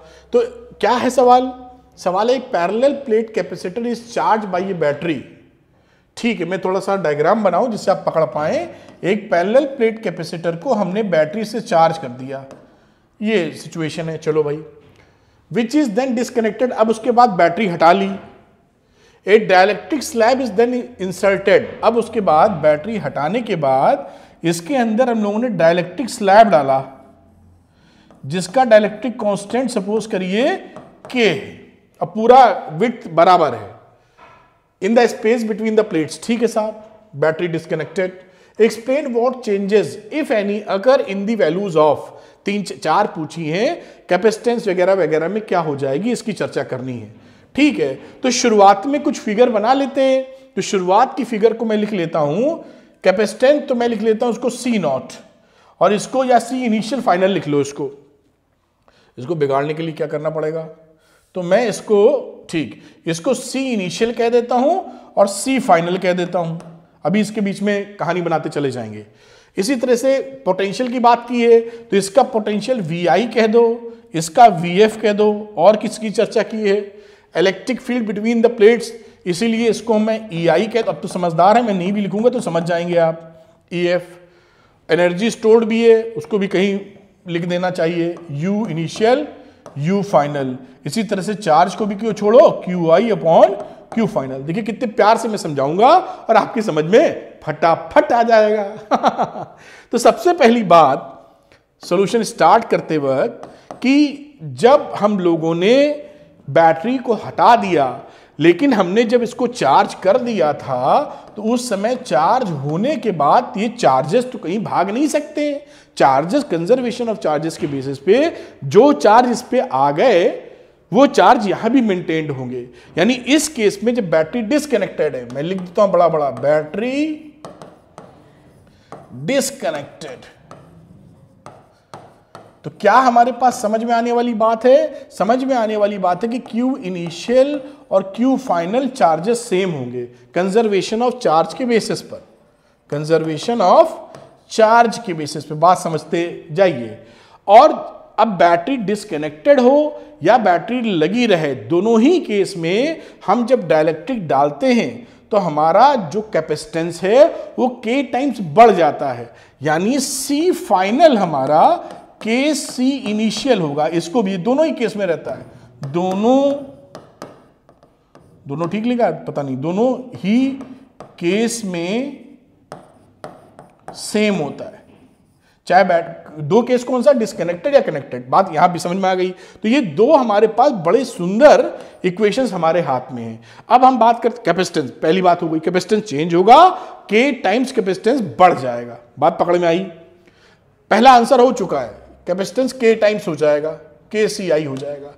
Potential difference between the plates, potential difference VF, अगर शुरू में VI था तो बाद में VF कैसे। अब देखिए इसमें ध्यान दीजिए बात, शुरू में अगर मैं बात करूं तो मैं Q is equal to CV, C और V, ये इस रिलेशनशिप को बहुत आसानी से लिख सकता हूं, कोई दिक्कत की बात नहीं।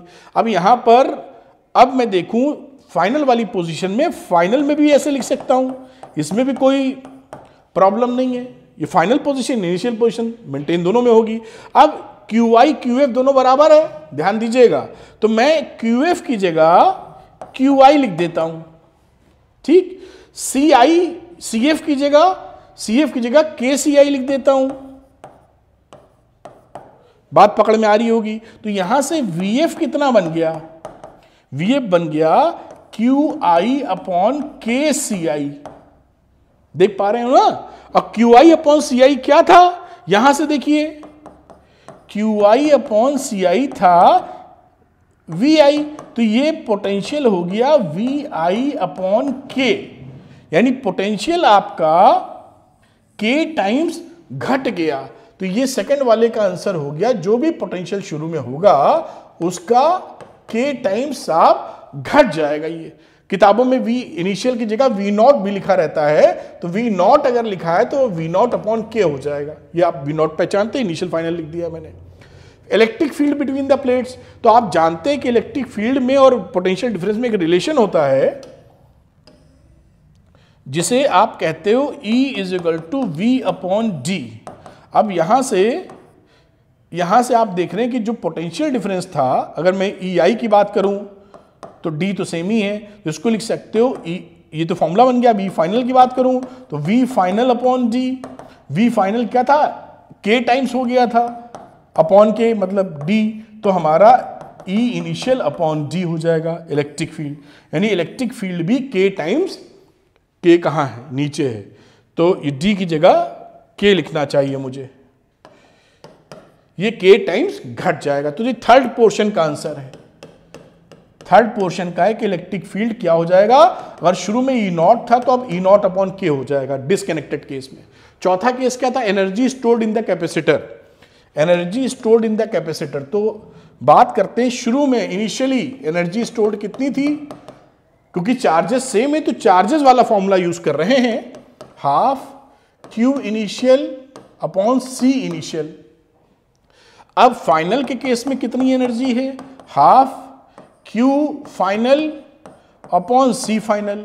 हम जानते थे कि इनिशियल फाइनल चार्ज में तो कोई परिवर्तन हुआ नहीं था, ऊपर से कैपेसिटेंस में फाइनल में K इंटू CI आया था, दोनों की वैल्यू कर दो पुट, तो ये रहा हाफ QF का मतलब QI का स्क्वायर और CF की जगह KCI का मतलब, ये वैल्यू हो गई 1 अपॉन K। ध्यान से देखो 1 upon Q, QI square upon बिल्कुल अच्छे से मैंने बता दिया, देखिए half QI square upon CI square, ये तो EI की वैल्यू है, यानी ये आपका एनर्जी में E लिख दिया है। आप इसको U से रिप्रेजेंट कीजिएगा, नहीं इलेक्ट्रिक फील्ड से कंफ्यूज कर सकते हैं आप, इसको UI बताइए, इसको UF बताइए, नहीं आप कंफ्यूज हो जाएंगे तो वो भी ठीक नहीं, और इसको कर दीजिए UI अपॉन K, यानी जो एनर्जी है फाइनल वो इनिशियल एनर्जी से K टाइम्स घट जाएगी। ये और शायद फोर्थ पार्ट था, ये फोर्थ पार्ट का आंसर है। ये सवाल आपसे घूम फिर के आता रहता है, और देखिए मैंने बिल्कुल आराम से आपको समझा दिया है। इस सवाल को एक बार अगर आप शांति से दोबारा इसको रिपीट करके देख लीजिए, समझ में आ गया तो आपके बुढ़ापे तक आपको याद रहेगा, इसमें भूलने की कोई गुंजाइश ही नहीं है। एक बार बस दो चीज पकड़ना है कि कैपेसिटेंस K टाइम्स बढ़ जाता है, कोई भी केस हो, चाहे बैटरी हटाओ चाहे लगाओ, चार्जेस सेम रहते हैं। कब, जब हम बैटरी को निकाल लेते हैं, और बैटरी लगी रहेगी अगर तो चार्जेस सेम नहीं रहते, पोटेंशियल सेम होता है, क्योंकि बैटरी का काम ही है झोंके रहना, जो पोटेंशियल है मेंटेन रखना। बात पकड़ में आई? तो इस तरह से क्वेश्चन कंप्लीट हो जाता है। चलते हैं अगले क्वेश्चन पर। तो बच्चों करते हैं बहुत ही मजेदार सवाल और बहुत ही इंपॉर्टेंट क्वेश्चन। देखिए क्या है, ये आया हुआ बोर्ड में 2017 में, वेरी इंपॉर्टेंट और अच्छा सवाल है। इसको सीखेंगे तो ये 4-5 सवाल सिखा के जाता है अपने को। तो two identical parallel plate capacitors A and B, ये देखिए लगे हुए A and B parallel plate capacitors are connected to a battery of V volt. ये V वोल्ट की देखिए बैटरी लगी हुई है, ए बी आपको ये दिखाई पड़ रहा है। स्विच, शुरू में स्विच क्लोज्ड है, ये समय ओपन है, शुरू में स्विच बंद है।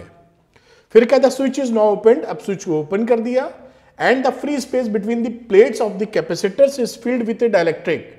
अब इसको जब ओपन किया तो इसकी प्लेट्स के बीच में हमने डाइलेक्ट्रिक भी डाल दिया, दोनों की प्लेट में बीच में, जिसका डाइलेक्ट्रिक कांस्टेंट गिवन है K। Find the ratio of the total electrostatic energy stored in both capacitors before and after the introduction of the dielectric. यानी शुरू में जो एनर्जी स्टोर्ड थी वो, और बाद में जो एनर्जी स्टोर्ड थी वो, उसका हमें रेशियो चाहिए। रेशियो ही पूछा, फाइंड द रेशियो, उसका रेशियो चाहिए। एनर्जी तो चाहे सीरीज में लगी हो चाहे पैरेलल में लगे, एनर्जी तो सेम रहती, जोड़ेंगे तो एनर्जी जुड़ जाती है सिंपली, E1 प्लस E2 या UI plus U1 plus U2 के फॉर्म में। खैर, तो पहली स्टेज क्या है हमारे पास, जब स्विच इज क्लोज्ड है, स्विच इज क्लोज्ड शुरू में, जब स्विच क्लोज्ड होगा तो ये दोनों कॉम्बिनेशन कैसा है, पैरेलल कॉम्बिनेशन में है। तो कैपेसिटर्स किस कॉम्बिनेशन में है, पैरेलल कॉम्बिनेशन में, जब स्विच हमारा क्लोज्ड है। और दोनों का जो कैपेसिटेंस है वो दिया नहीं है रेशियो के फॉर्म में, तो मैं C मान लेता हूं।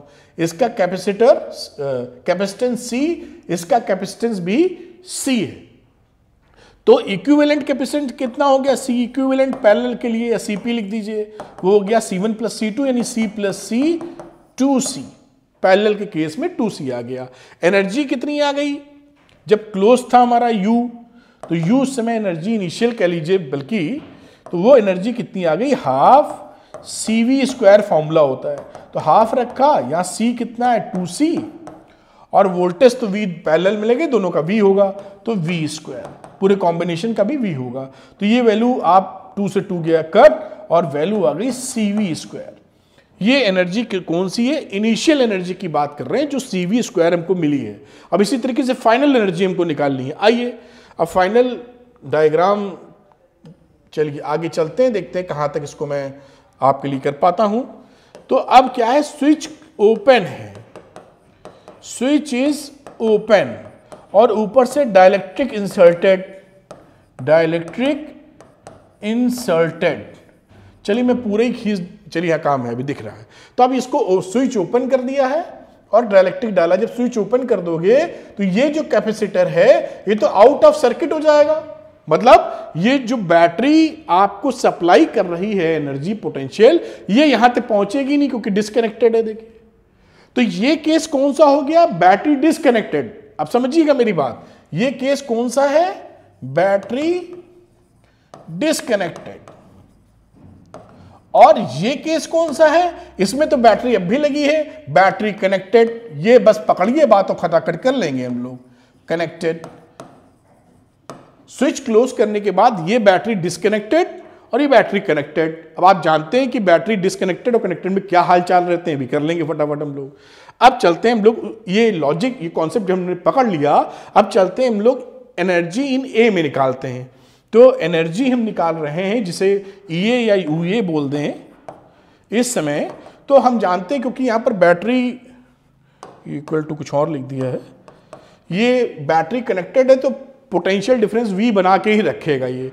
तो वैल्यू कितनी आ जाएगी साहब इसकी, हाफ CV²। भाई इसका कैपेसिटेंस जो था, अच्छा कैपेसिटेंस भी बदल गया है क्योंकि इसमें डाइलेक्ट्रिक डाल दिया आपने, तो यहां पर जो वैल्यू हो जाएगी हो जाएगी KC × V²। यहां पर आपने डाइलेक्ट्रिक डाला है ना, जिसका डाइलेक्ट्रिक कांस्टेंट आपका K है। आप जानते हैं कि केस कोई भी हो, जब आप किसी भी कैपेसिटर में डाइलेक्ट्रिक डालते हैं तो उसका अगर कैपेसिटेंस C होता है तो KC हो जाता है, चाहे वो बैटरी कनेक्टेड हो चाहे डिसकनेक्टेड हो। बात पकड़िएगा। तो यहां पर KC वैल्यू आ गई, और KC वैल्यू आने पे अब इसका अगर लगाएंगे वैल्यू तो क्या बन जाएगी, हाफ KCV²। तो पहले की एनर्जी निकल आई हाफ KCV²। अब EB में निकालने का प्रश्न है, तो EB बैटरी डिस्कनेक्टेड का केस है, तो यहां पर देखिए चार्ज सेम रहेगा, Q सेम रहेगा, V सेम नहीं है, तो हमें Q वाला फॉर्मूला लगाना चाहिए एनर्जी, क्योंकि सेम बना हुआ है। Q जो पहले था वही Q अब है। आओ, ये मैंने समझाया था आपको। अब हम बात करें एनर्जी इन B, तो हाफ लिखो और फॉर्मूला Q में होता है Q²/C, और C कितना है, डाइलेक्ट्रिक डाला है तो QC आ चुका है। बात पकड़ में आ रही। अब देखिए लिखा हाफ, और Q का वैल्यू होता है CV। ठीक, तो Q तो दोनों ही केस में सेम है, मतलब Q तो बैटरी हटाने के बाद भी Q सेम बना हुआ है, तो कैपेसिटेंस इनटू जो पोटेंशियल था वो सेम, C × V का प्रोडक्ट सेम होगा, तो Q की जगह C × V लिख सकते हैं आप। तो ये आ गया C²V²/KC। अब इसको ऐसा क्यों लिख रहे हैं, क्योंकि मैं अभी जोड़ने में आसानी, V के फॉर्म में आएगा, जोड़ने में आसानी हो जाएगी। C से C काटा तो हाफ CV²/K। ये देखिए वैल्यू आ गई हाफ CV²/K। टोटल एनर्जी कितनी आ गई सेकंड केस के लिए, total energy in second case, बहुत सुंदर सवाल। तो ये वैल्यू हो गई UA + UB, क्योंकि आपको बताया एनर्जी सिंपली जुड़ जाती है, चाहे सीरीज कॉम्बिनेशन हो चाहे पैरेलल। तो ये हो गई half K C V square plus half C V square upon K. ठीक है, इसको जोड़ते हैं, थोड़ा और ऊपर लेके जाना पड़ेगा। और यहां वैल्यू हो गई हमारी, हाफ ले लो कॉमन, सी वी स्क्वायर ले लो कॉमन, तो के प्लस 1 अपॉन के मिला। इसको आप थोड़ा सा और सिंप्लीफाई करें, हाफ सी वी स्क्वायर और के स्क्वायर 1, के स्क्वायर प्लस 1 अपॉन के। ये देखिए वैल्यू मिल गई। ये क्या है, जब स्विच ओपन करके डाइलेक्ट्रिक डाला गया था और शुरू में क्या थी, एनर्जी इनिशियल, इसको मैं यूएफ बोल देता हूं। अब हमें इनिशियल अपॉन फाइनल निकालना है। तो इनिशियल की वैल्यू तो हम लोगों ने सी वी स्क्वायर निकाली थी, उम्मीद है आपको याद होगी। ये देखिए सी वी स्क्वायर निकाली थी इनिशियल, जब क्लोज स्विच हमारा क्लोज था, और फाइनल तो आपके सामने छपी हुई है। तो ये C V square upon half C V square K square plus 1 upon K, half C V square, ये 2 बचेगा इसमें, तो ये सी वी स्क्वायर कट गया और वैल्यू हो गई 2k अपॉन के स्क्वायर प्लस 1। आप देख पा रहे होंगे, दिस इज योर आंसर। तो ये जो क्वेश्चन था, आप उस समय अगर कोई बच्चा ठीक से नहीं पढ़ा है तो उसको हॉर्स लगने लगेगा क्वेश्चन, लेकिन अगर आपने अभी सीख लिया तो ये सरल क्वेश्चन है, और जो बच्चे कॉम्पिटिटिव एग्जाम की तैयारी करते हैं वहां ले जाता है। ये आपने देखा, तो क्वेश्चन अच्छा है, लेकिन मैंने जो लॉजिक बताया उसको पकड़ के चलेंगे तो it is very easy question. इस तरह से ये देखिए एक अच्छा सवाल जो कई बातें सिखा के आपको जाता है और आप इसको कर भी पाते हैं। आप बड़े आराम से देखिए कर सकते हैं। उम्मीद है आप बड़े अच्छे तरीके से आपकी समझ में आया होगा। चलते हैं अगले सवाल पर। तो बच्चों करते हैं अगला न्यूमेरिकल, अच्छा न्यूमेरिकल है, और यहां देखिए इन्होंने लिखा हॉट्स। अरे इस हॉट को हम ठंडा कर देंगे, अभी कोई दिक्कत की बात नहीं। देखिए कितने आराम से समझ में आएगा। चलिए साहब, 2 identical parallel plate capacitors C1 and C2 have capacitances C each। एक पैरेलल प्लेट कैपेसिटर्स है जो C1 और C2 है, और C1 C2 साथ दोनों बराबर है। C1 C2 क्या होगा, इसका एरिया अगर A है, बीच का डिस्टेंस अगर D है, तो मैं C1 C2 को C के बराबर जैसा बोला लिखते हुए epsilon naught A upon D कह सकता हूं। इसमें कोई चिंता की बात नहीं। The space between their plates is now filled with dielectric as shown in the figure. अब एक में हमने डाइलेक्ट्रिक भर दिया K, आपको दिख पा रहा होगा पूरा डाइलेक्ट्रिक K डाल दिया है, और दूसरे में क्या किया है, आधे में K1 डाला और आधे में L/2 लिखा है ना, देखिए ऊपर से लेके यहां तक K1, और नीचे वाले में K2 डाला है। अब क्या बोल रहा है, if the two capacitors still have equal capacitances, यानी इसके बाद इसका भाई इसमें डाइलेक्ट्रिक डालोगे तो कैपेसिटेंस बदल जाता है, C1 डैश लिख देता हूं। C1 डैश अगर कहो तो डाइलेक्ट्रिक डालने के बाद आपको मालूम ही है क्या हो जाता है, एप्सिलॉन नॉट A, K भी लिखना था, K अपॉन D, या इसको मैं कह सकता हूं C1 डैश को KC। हम जानते हैं K टाइम्स कैपेसिटेंस बढ़ जाता है, बढ़ गया भाई पहले में, बड़ी अच्छी बात। दूसरे में भी देखते हैं, और C1 डैश, इसका जो C2 डैश अभी होगा जो भी निकालेंगे, वो कह रहा है कि C1 डैश और C2 डैश बराबर है अकॉर्डिंग टू ATQ लिखते हो ना तुम लोग, अकॉर्डिंग टू क्वेश्चन। अब हमें क्या करना है, obtain the relation between dielectric constant K, K1, K2। अच्छा, हमें K, K1, K2 के बीच का रिलेशन बताना है, बताएंगे बिल्कुल प्यार से। अब यहां पर देखिए इस सिचुएशन में, यहां पर अगर पूरा एरिया A था यहां से यहां तक, कोई ये सिंगल प्लेट थोड़ी थी, यहां पे कहां गया वो बोर्ड, ये आपको ऐसे दिख रहा है बच्चों, ये है असल में ऐसे, ये पूरा एरिया है ना, तो जब आधा करोगे आधा, तो ये आधा एरिया 2 भागों में बढ़ जाएगा।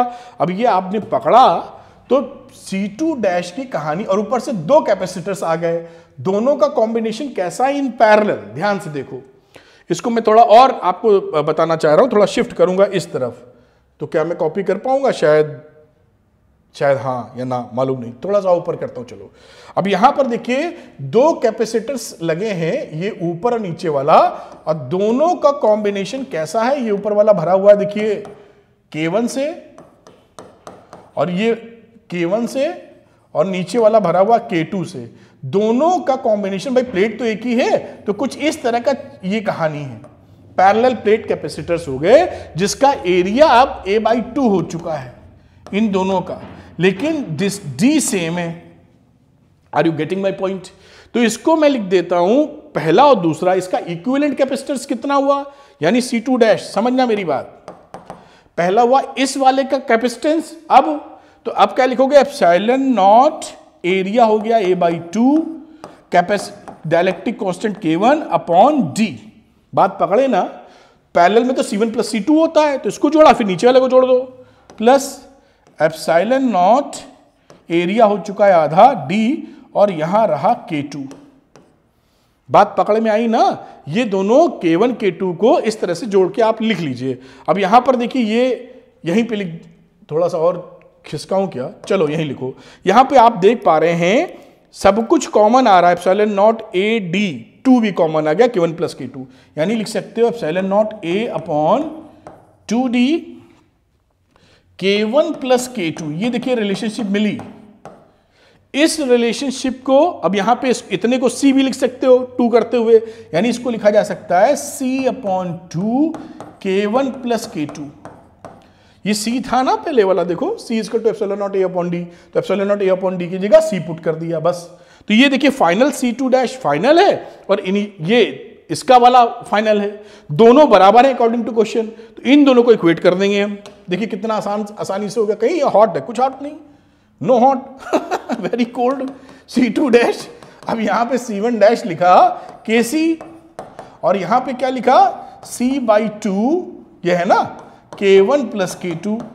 यही सब नीट वीट में पूछे जाते, कुछ है थोड़ी, नीट तो छोड़ ही दीजिए, मतलब बोर्ड में आ रहा है, कोई परेशानी नहीं, बस C उड़ गए। तो K is equal to K1 plus K2 upon 2, ये रिलेशनशिप हो गई आपकी, बस ये आंसर हो गया। देखिए ये हॉट्स करें, कहीं ठंडा सवाल है, एकदम बढ़िया, इसमें कहीं कोई ऐसी प्रॉब्लम ही नहीं जो समझ में ना आवे। भाई समझ गए होंगे, मेरे ख्याल से ज्यादा समय लगाने का कोई मतलब नहीं, क्योंकि और चीजें सीखनी है, तो उम्मीद है पकड़ पाए होंगे। चलते हैं अगले सवाल पर। तो बच्चों करते हैं ये सवाल, बहुत आसान सवाल। देखिए इसको कैसे करेंगे, लिखा you are given an air filled parallel plate capacitor C1, ये दे रखा है, बड़ी सुंदर बात। The space between its plate is now filled with slabs of dielectric constant K1 and K2 as shown in the figure, as shown in the C2। ये आप देख पा रहे, ये K1 है और इसी के बाजू में ये K2 है, दिख भी रहा होगा आपको। Find the capacitances of the capacitor C2। C2 हमें फाइंड करना है, कर लेंगे भाई। If the area of the plates A, इसका जो एरिया है, एरिया तो बदलेगा नहीं दोनों के इसमें, and distance between the plates is D, ये मेंशन्ड है। अब देखिए कितने आराम से सवाल होगा। इस सिचुएशन में जब डाइलेक्ट्रिक नहीं भरा था, तो C1 is equal to epsilon naught A upon D, ये तो आंख बंद करके भी आप लिख लेंगे, कोई टेंशन नहीं।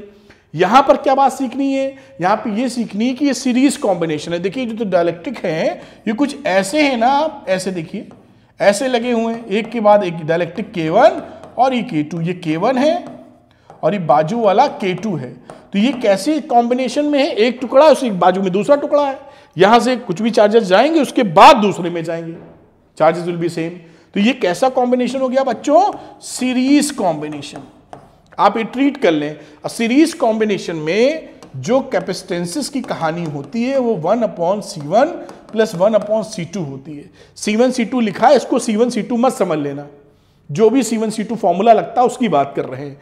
तो पहले वाले का इसका निकालो C1, इसका C2 निकालो, दोनों को इस तरह ऐड कर दो। अब देखिए सीरीज में इसको जब आप जोड़ेंगे तो यहां लिखेंगे 1/CS, और यहां वैल्यू हो जाएगी 1/एप्सिलॉन नॉट A, और K1 आ जाएगा इसकी जगह, और अपॉन रहेगा D/2।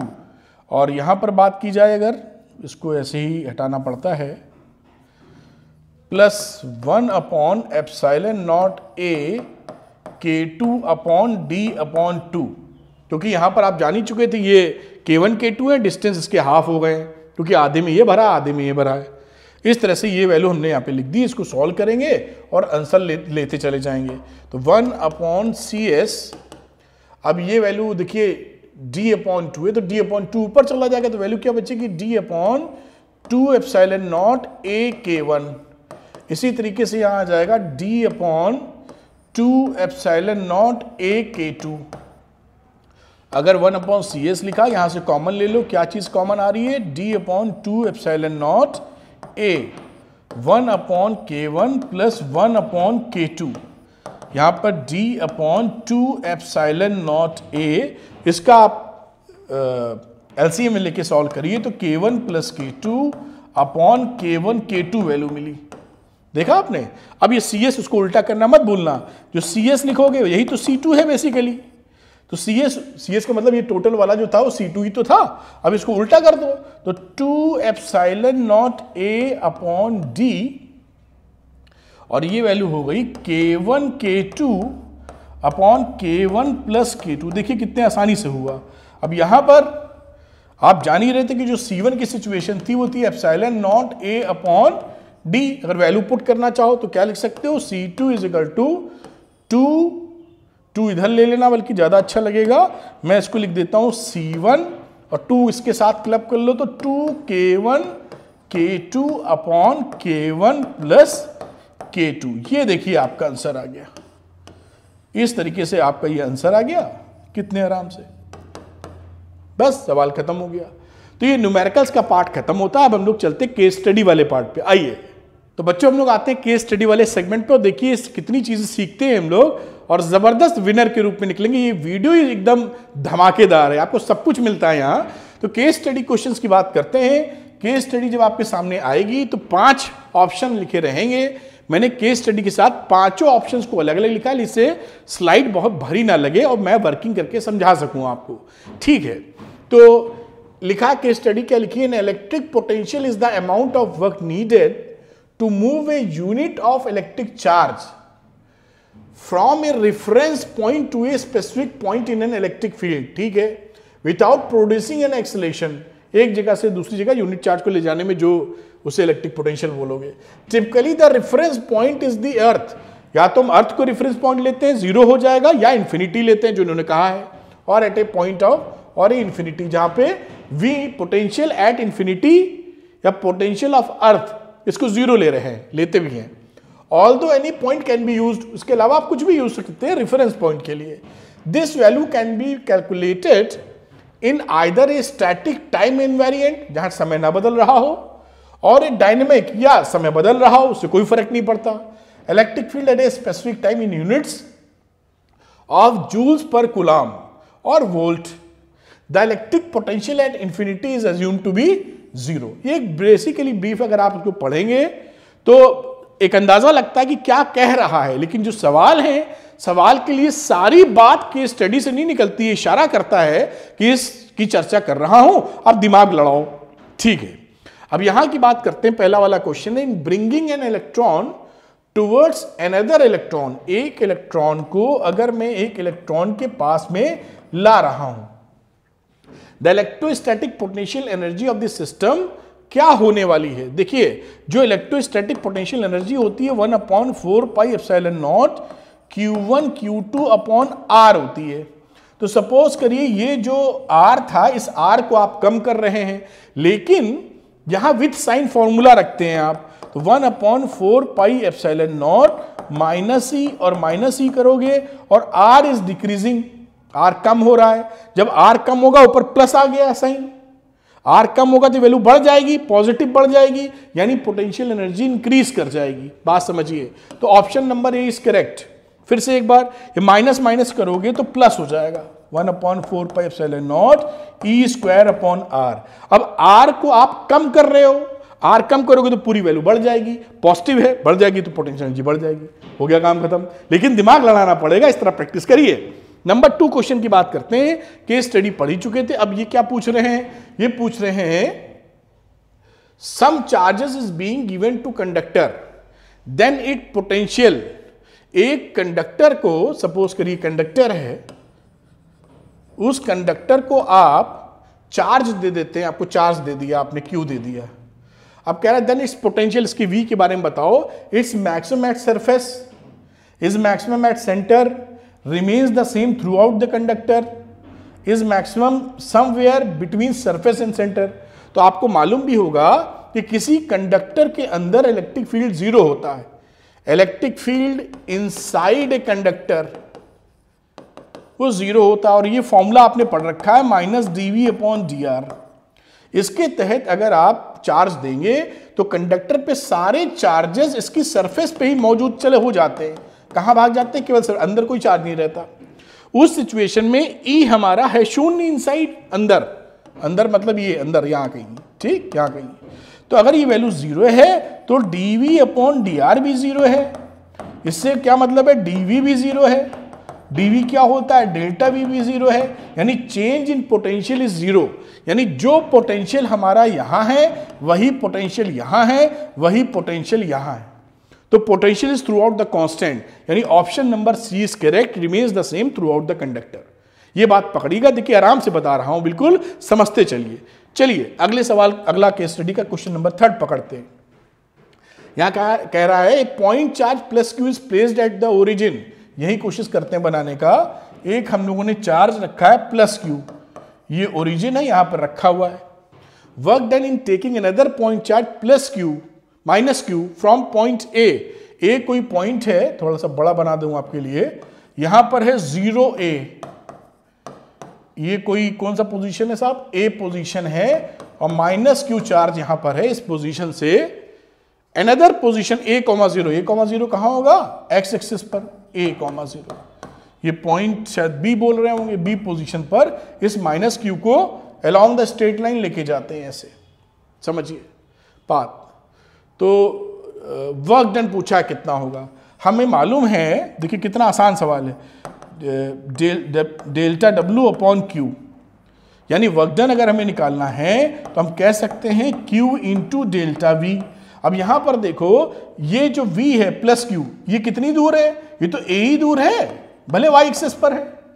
ये कितनी दूर है, ये भी A दूर है, यानी यहां का पोटेंशियल और यहां का पोटेंशियल दोनों सेम है। अगर दोनों पॉइंट का पोटेंशियल VB है, ये दोनों पॉइंट का पोटेंशियल सेम है, तो डेल्टा V कितना आएगा, डेल्टा V 0 आएगा। इन दोनों में डिफरेंस ही नहीं है कुछ। डेल्टा V 0, तो जैसे ही डेल्टा V रखोगे वर्क डन कितना निकलेगा, 0। पॉइंट A और पॉइंट B का पोटेंशियल सेम है, डेल्टा V 0 हो गया। उस सिचुएशन में हमारा ऑप्शन नंबर क्या रहा साहब, D is the correct option. देखिए छोटी छोटी बातें कितना आपको सिखा के जाती, सुपर। मतलब कोई कॉम्पिटिटिव एग्जाम भी देना चाहते हैं तो ये पूरा वीडियो उसके लिए भी जबरदस्त है आपके लिए, और बाकी आपकी इतनी सॉलिड प्रिपरेशन हो जाएगी, कहां से कहां पहुंच जाएंगे। आइए साहब अगले सवाल, क्वेश्चन नंबर 4 की तरफ चलते हैं। Two charges Q1 Q2 are place 30 centimetre apart as shown in the figure. तो ये Q1 उम्मीद आप देख पा रहे होंगे, और Q2 30 सेंटीमीटर दूर है। A third chart Q3 is moved along the circular path of radius 40 centimetre. ये 40 सेंटीमीटर दूर है, C से लेकर D तक आते हैं, ये D है, D तक आते हैं। The change in the potential energy of the system is, change in the potential delta U भी बता दिया है कितना है, Q3 upon 4 pi epsilon not into K, जो लिखा है सवाल में। अब पूछा K कितना, ये बताओ। अब देखिए मजेदार बात क्या है कि भाई हमें करना क्या चाहिए, देखिए कितनी स्मार्टनेस दिखाने की जरूरत है। अगर हमें पोटेंशियल एनर्जी का डिफरेंस निकालना है तो सिंपली हम जानते हैं कि U फाइनल में से U इनिशियल घटा दो, यही तो सीखा है। लेकिन सीधे हम निकालना नहीं शुरू कर देंगे, वरना सवाल बड़ा लंबा हो जाएगा। भाई पोटेंशियल एनर्जी निकालने लगोगे U इनिशियल U फाइनल, तो U इनिशियल में इन दोनों के बीच की निकालोगे, फिर इन दोनों के बीच की, फिर इन दोनों के बीच की, पेयरिंग बनाते हो तो वर्किंग बड़ी लंबी हो जाएगी। अब देखिए बुद्धिमानी, हमारी इनिशियल और फाइनल सिचुएशन में ये दोनों चार्ज तो हिले ही नहीं है, यानी इनके बीच की जो पोटेंशियल एनर्जी है वो पहले और बाद में बरोबरी है। कुछ बात समझ में आ रही होगी, ठीक। तो इसका जोड़ा डिफरेंस खत्म। इस वाले A और C में देखिए 40 सेंटीमीटर अब भी डिफरेंस है और 40 सेंटीमीटर अब भी डिफरेंस है, यानी A और C के बीच की पोटेंशियल एनर्जी में भी कोई परिवर्तन नहीं हुआ है। फॉर्मूला होता है यूज कर to 1/4 pi epsilon naught Q1 Q2 upon R। तो Q1 Q2 में तो चेंज है नहीं, R में भी चेंज नहीं है, तो इसकी पोटेंशियल एनर्जी भी नहीं चेंज हुई है। तो तीसरी जोड़ा बचा किसका, B और C, क्योंकि इनके बीच का डिस्टेंस पहले इतना था, अब भाई साहब इतना है। कुछ अंदाजा लग रहा है, मैं लिख दूं तो XI X इनिशियल था और ये RI लिखना चाहिए आपकी भाषा में। अब यहां पे तो ऐसे ही बिगाड़ने का सिस्टम है, तो बिगड़ गया RI है और ये R फाइनल है। बात पकड़ में आई ना, बाकी कॉम्बिनेशन में कोई परिवर्तन ही नहीं हुआ है, दिमाग लड़ाना पड़ेगा वरना ये लंबा हो जाएगा सवाल। अब हम केवल बी से देखेंगे। तो अगर ये 30-40 है तो ये 50 होगा, ये तो पाइथागोरस कब से लगा रहे हैं। तो हमारी जो डिफरेंस पोटेंशियल एनर्जी होने वाली है वो फाइनली देखिए ये पोजीशन कितनी है, ये 30 थी, ये थी आपकी 40 सेंटीमीटर, तो 10 सेंटीमीटर यहां फर्क और 50 सेंटीमीटर की यहां की कहानी। तो ये डिस्टेंस 50 और बाद में हो रहे 10, कुछ अंदाजा लग रहा होगा। अब यहां का हम लोग पोटेंशियल एनर्जी डी यू निकालने की कोशिश करते हैं साहब। तो डी यू निकालोगे तो क्या लिखोगे, 1/4 pi epsilon not Q2 Q3, और मैं फाइनल वाली ले लेता हूं जो 10 सेंटीमीटर की दूरी पर है 30-40 में, तो इसको लिख दोगे 10 सेंटीमीटर, 10 × 10⁻², चलो लिख दो, मीटर में लिखना चाहते हो तो। ऊपर से वैल्यू दे रखी थी इन्होंने, और -1/4 pi epsilon not Q2 Q3, और इसके बीच की डिस्टेंस कितनी है, 3, 4, 5, 50 सेंटीमीटर। ये देखिए ये वैल्यू लिखी गई है। देखिए बात पकड़ में आई। अब इसमें से आप वैल्यू घटा दो, थोड़ा सा मैं इसको ऊपर ले जाता हूँ, थोड़ा जगह मिल जाएगी लिखने की। मैं इसको यहाँ तक लेके आता हूँ और यहाँ पर देखिए क्या किया, 1/4 pi epsilon not Q2 Q3 को कर लिया साहब बाहर, और अंदर बचा कितना, 1/0.1 माइनस 1/0.5। आप इसको किसी में से कोई भी घटा सकते, कोई इसमें टेंशन नहीं है। अब यहाँ पे वैल्यू आ गई Q1 Q2 Q3/4 pi epsilon not. इसको सॉल्व करना होगा तो 0.5, 0.1, 0.4 बचेगा ऊपर, 0.4, और नीचे हो जाएगा 0.1 × 0.5, 1 × 0.5। उम्मीद है बात आप पकड़ पा रहे होंगे। अब ये जो डेल्टा यू थी प्लस माइनस आप थी, ये किसके बराबर है, देखिए इसके बराबर है, इक्वल्स टू, मैं थोड़ा शिफ्ट करता हूं, ये बराबर किसके, Q3/4 pi epsilon not into के के। तो देखिए ये Q3 और Q3 कट गया, 4 पाई एप्सिलॉन नॉट कट गया, तो के की वैल्यू बेटा क्या आ गई, दिस इज Q2 0.4, और नीचे आ गई वैल्यू 0.05। तो आप ये आ गया 8 ना, हटाओगे 0, 40 आ जाएगा, तो Q2 40/5 यानी 8 Q2, और यही आंसर आ गया आपका। देखिए तो 8 Q2 ये जो आंसर कौन सा है, option number C is correct. तो ये option number C is correct, this is your answer, ये ऑप्शन नंबर सी आ जाएगा। लेकिन ये क्वेश्चंस अच्छे हैं, बहुत अच्छे हैं। क्यों, क्योंकि यही क्वेश्चंस ना आपके बोर्ड में भी आ जाते हैं, नीट में भी, नीट में तो भर के आते हैं, और जेईई मेंस में भी आ जाएंगे। तो सीख लेना ही बेहतर है। इस तरह से समझिए ये क्वेश्चन हो जाता है। अगले क्वेश्चन का जिक्र करते हैं हम लोग फटाफट। केस स्टडी का 5वां पार्ट, इसमें लिखा है, देखिए ये भी बड़े सिखाने वाला क्वेश्चन है। The electric potential eight point XY, कोई कार्टेशियन प्लेन ले लो, XY किसी पॉइंट के कोऑर्डिनेट हैं, और यहां पे जो पोटेंशियल है वो है -XY, ये पोटेंशियल है। The field intensity at A R from origin, ये ओरिजिन अगर है तो ये XY होने का मतलब क्या है, दिस डिस्टेंस इज R, और R की वैल्यू हो ही जाएगी कितनी, ये x² + y² का अंडर रूट। ये तो आप जानते ही, इसमें कौन सी बड़ी बात है, ये x रहा, ये y रहा, कोऑर्डिनेट सिस्टम के हिसाब से होता ही है। तो बोल रहा है कि इलेक्ट्रिक पोटेंशियल मालूम है, हमें इलेक्ट्रिक पोटेंशियल मालूम है, लेकिन फील्ड E पता करना है। E के बीच में जो रिलेशनशिप होती है, देखिए E = -dV/dr होती है। और जब हम x y की बात करते हैं, जैसा मैंने बताया भी था, तो x की वैल्यू -dV/dx होती है, और इसी तरीके से y की बात कर रहे हैं, -ΔV/dV/dy। z है नहीं तो z की चर्चा नहीं कर रहे हैं। तो आप Ex जब निकालोगे तो आप del v -del/del x, और del v की वैल्यू कितनी है, -xy। ये ऐसे करोगे। मैंने आपको समझाया था कि जब आप डिफरेंशिएट करते हो, पार्शियल डिफरेंशिएशन है, तो x वाला वेरिएबल y कांस्टेंट, तो ये प्लस होके y बाहर आ जाएगा, और del x/del x जो की वैल्यू होती है 1, डिफरेंशिएशन है। इसी तरीके से EY जब डिफरेंशिएट करोगे तो minus D del Y del upon del Y minus X Y. तो यहां पर देखिए क्या है, x को कांस्टेंट ट्रीट करोगे तो माइनस एक्स बाहर आएगा तो x हो जाएगा del V upon del Y upon del Y which is x। ऊपर वाला क्या था, दिस इज y।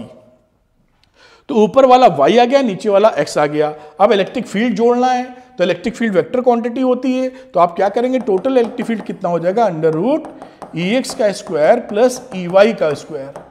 ये वैल्यू कितनी हो गई, EX का वाई स्क्वायर और ये वैल्यू एक्स स्क्वायर, और ये वैल्यू कितनी थी, R के बराबर। तो यानी इलेक्ट्रिक फील्ड कितना हो गया, R, वेक्टर R के magnitude R। Option number B is correct. तो देखिए बहुत ही बढ़िया सवाल इस तरह से आप कर सकते हैं। तो ये मैंने समझा भी दिया। तो इन सवाल, इन प्रेजेंटेशंस को, इन वीडियो को आप देखेंगे और नोट्स बनाएंगे, करेंगे, तो आप यहां से यहां पहुंच जाएंगे।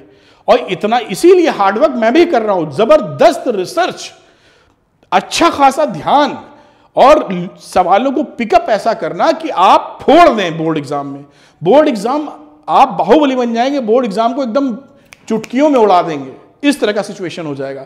चलिए केस स्टडी के क्वेश्चन सॉल्व हो जाते हैं। अब अगला क्वेश्चन हमारे सामने आता है जो कि होते हैं असर्शन रीजनिंग, उसको भी कर लेते हैं। आइए तो बेटा असर्शन रीजनिंग करते हैं। ये बेसिकली जो वीडियो है, ये वीडियो से 5 वीडियो बन सकते थे। असर्शन रीजनिंग का अलग, केस स्टडी का अलग, इंपॉर्टेंट क्वेश्चन का अलग, न्यूमेरिकल का अलग, डेरिवेशन का अलग और सिलेबस का अलग। लेकिन मैंने सब कुछ क्लब किया। जैसे आप एक वीडियो में समय दें, उसके बाद super rich content quality, one shot video के साथ साथ ये वीडियो भी देख लीजिए, कमाल हो जाएगा। चलिए असर्शन रीजनिंग क्वेश्चन देखिए कैसे करते हैं। ये रहा पहला क्वेश्चन।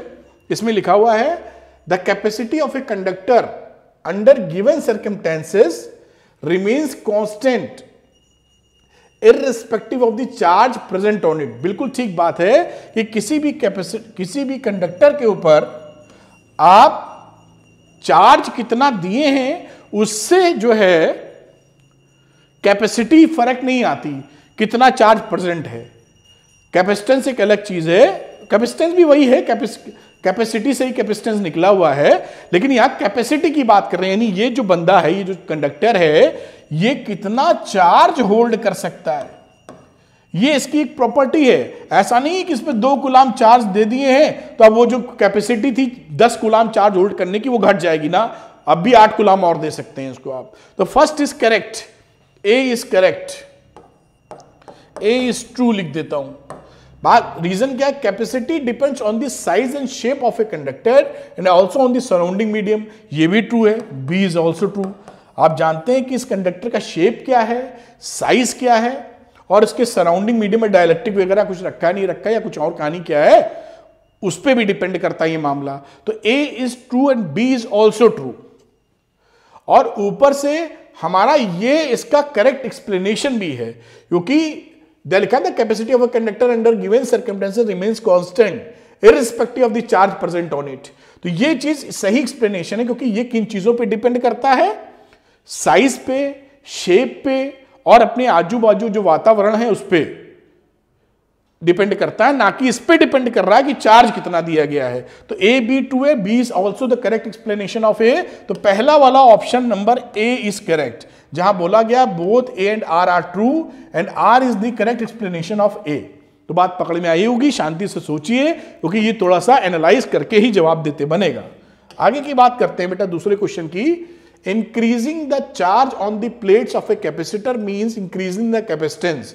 अब देखिए आपको मालूम है कि पैरेलल प्लेट कैपेसिटर्स के सिचुएशन में epsilon not a upon D लिखते थे आप। अब अगर इस पे चार्ज आप बढ़ा दें, क्यू ज्यादा कर दें, तो क्यू ज्यादा करने से सी चेंज होता है क्या, कहां, Q is equal to C V होता है, लेकिन C is equal to Q upon V, इसका रेशियो सेम रहता है। तो चार्ज बढ़ाने से कैपेसिटेंस थोड़ी चेंज होता है, तो एक कांस्टेंट होता है। तो दिस इज फॉल्स, ये पहला वाला साहब फॉल्स है। दूसरी बात करते हैं, for a capacitor Q is equal to C V, Q is proportional to R, this is also false. मैंने अभी अपने लेक्चर के दौरान ही समझाया था, Q is equal to C V होता है, तो Q is proportional to C नहीं कह सकते, क्योंकि सी जो होता है, क्यू बढ़ाते हैं या घटाते हैं तो वी भी बढ़ता या घटता है, इसका रेशियो सेम रहता है। सी नहीं बदलता है, वी बदलता है क्यू बढ़ाने घटाने से। तो दोनों फॉल्स हैं, तो दोनों फॉल्स की दशा में ऑप्शन नंबर डी पढ़ लेना, A is false and R is also false. तो सेकंड नंबर का असर्शन रीजनिंग भी हो जाता है। आगे की बात करते हैं हम लोग बेटा। नंबर 3, तो work done in moving A charge between any 2 points in an electric field is dependent of the path followed by the charge between these 2 points. लिख रहा है कि किसी भी इलेक्ट्रिक फील्ड में ए पॉइंट से बी पॉइंट, सपोज सरलता के लिए इलेक्ट्रिक फील्ड मान लीजिए ई है, यूनिफॉर्म इलेक्ट्रिक फील्ड, तो ए से बी में अगर हम सीधे जाएं या हम घूम फिर के जाएं तो दोनों सिचुएशन में वर्क डन हमारा अलग होगा। ये पहला पाथ है तो W1 W2, ऐसा नहीं होता है। ये हम लोग जो इलेक्ट्रिक फील्ड होता है वो कंजर्वेटिव फोर्स होता है, कंजर्वेटिव फील्ड होता है, तो कंजर्वेटिव फील्ड होने की वजह से पाथ डिपेंडेंट नहीं है। ये इनिशियल और फाइनल पोजीशन से मतलब है। तो आप ऐसे घूम के गए, सीधे गए या कैसे भी गए, ये माने नहीं रखता। तो पहला वाला assertion is false, this is false. Reason electrostatic force is non, ये तो गलत लिखा हुआ है। हमारा जो इलेक्ट्रोस्टैटिक फील्ड है, फोर्स है, वो कंजर्वेटिव फोर्स होता है, नॉन कंजर्वेटिव नहीं, कंजर्वेटिव फोर्स है, पाथ डिपेंडेंट नहीं। तो बोथ आर फॉल्स, इस वजह से option number D is correct. मेरे ख्याल से बात समझ पाएंगे, रीजन भी गलत है, असर्शन भी गलत है। चौथे नंबर पे आते हैं हम लोग। लिखा है if 3 capacitors of capacitance C1 is less than C2 is less than C3 are connected in parallel, then their equivalent capacitance CP is greater than CS। वो तो हमेशा ही होता है, CP is greater than CS क्यों होगा कि अगर पैरेलल में कैपेसिटर्स आप लगाते हैं तो CP का मतलब होता है C1 plus C2 plus C3, और अगर सीरीज में लगा रहे हैं तो आपने देख ही रखा है 1 अपॉन सीरीज जब लिखते हैं तो 1 upon C1 plus 1 upon C2 plus 1 upon C3 करते हैं। तो आप समझ गए कि भाई ये सीधे जुड़ रहा है, बढ़ेगा, ये 1 अपॉन करके जुड़ रहा है, तो ये पैरेलल हमारा में कैपेसिटेंस बढ़ जाता है। यहां पर देखिए ना, दिखा है ना, C1 is less than C2 वगैरह वगैरह। तो यहां पर पहला वाला ट्रू है। सेकंड रीजन, अरे भाई ये कहां लगा, पैरेलल में गलत लिखा हुआ, पैरेलल में तो लिखा होता CP is equal to C1 plus C2 plus C3, तो दिस इज फॉल्स, ये गलत है। तो इसके हिसाब से ऑप्शन क्या हुआ, assertion is true but reason is false। Option number C is correct. assertion इसका सही है लेकिन इसका रीजन गलत है, ये फॉल्स है, बट रीजन इज फॉल्स। ठीक है साहब, अगली अगली अगली अगली पॉइंट की चर्चा करते हैं। इसमें लिखा है if the distance between parallel plate of capacitor is half. Parallel plate capacitor है, इसके बीच का जो D था उसको अब D/2 कर दिया है, and dielectric constant is made 3 times. पहले डाइलेक्ट्रिक कांस्टेंट K था, अब वो 3K कर दिया है। अब then the capacitor become 6 times. देखते हैं पहले वाले का आ जाएगा epsilon naught AK upon D। C1 case और C2 केस की बात कर लें तो एप्सिलॉन नॉट एरिया में कोई परिवर्तन नहीं, ये रहा D/2 और K की जगह लिख दिया 3K। 2 ऊपर चला गया, बिल्कुल ठीक बोल रहे हैं ये, epsilon naught A 6K upon D यानी 6C1। तो यहां पर हमें क्या समझ में आ गया कि असर्शन इज करेक्ट, आप बात पकड़ पाए होंगे, 6 टाइम्स बढ़ गया। Capacity of the capacitor does not depend upon the nature of the material, ये भी साफ ट्रू है, ये दिस इज ऑल्सो ट्रू।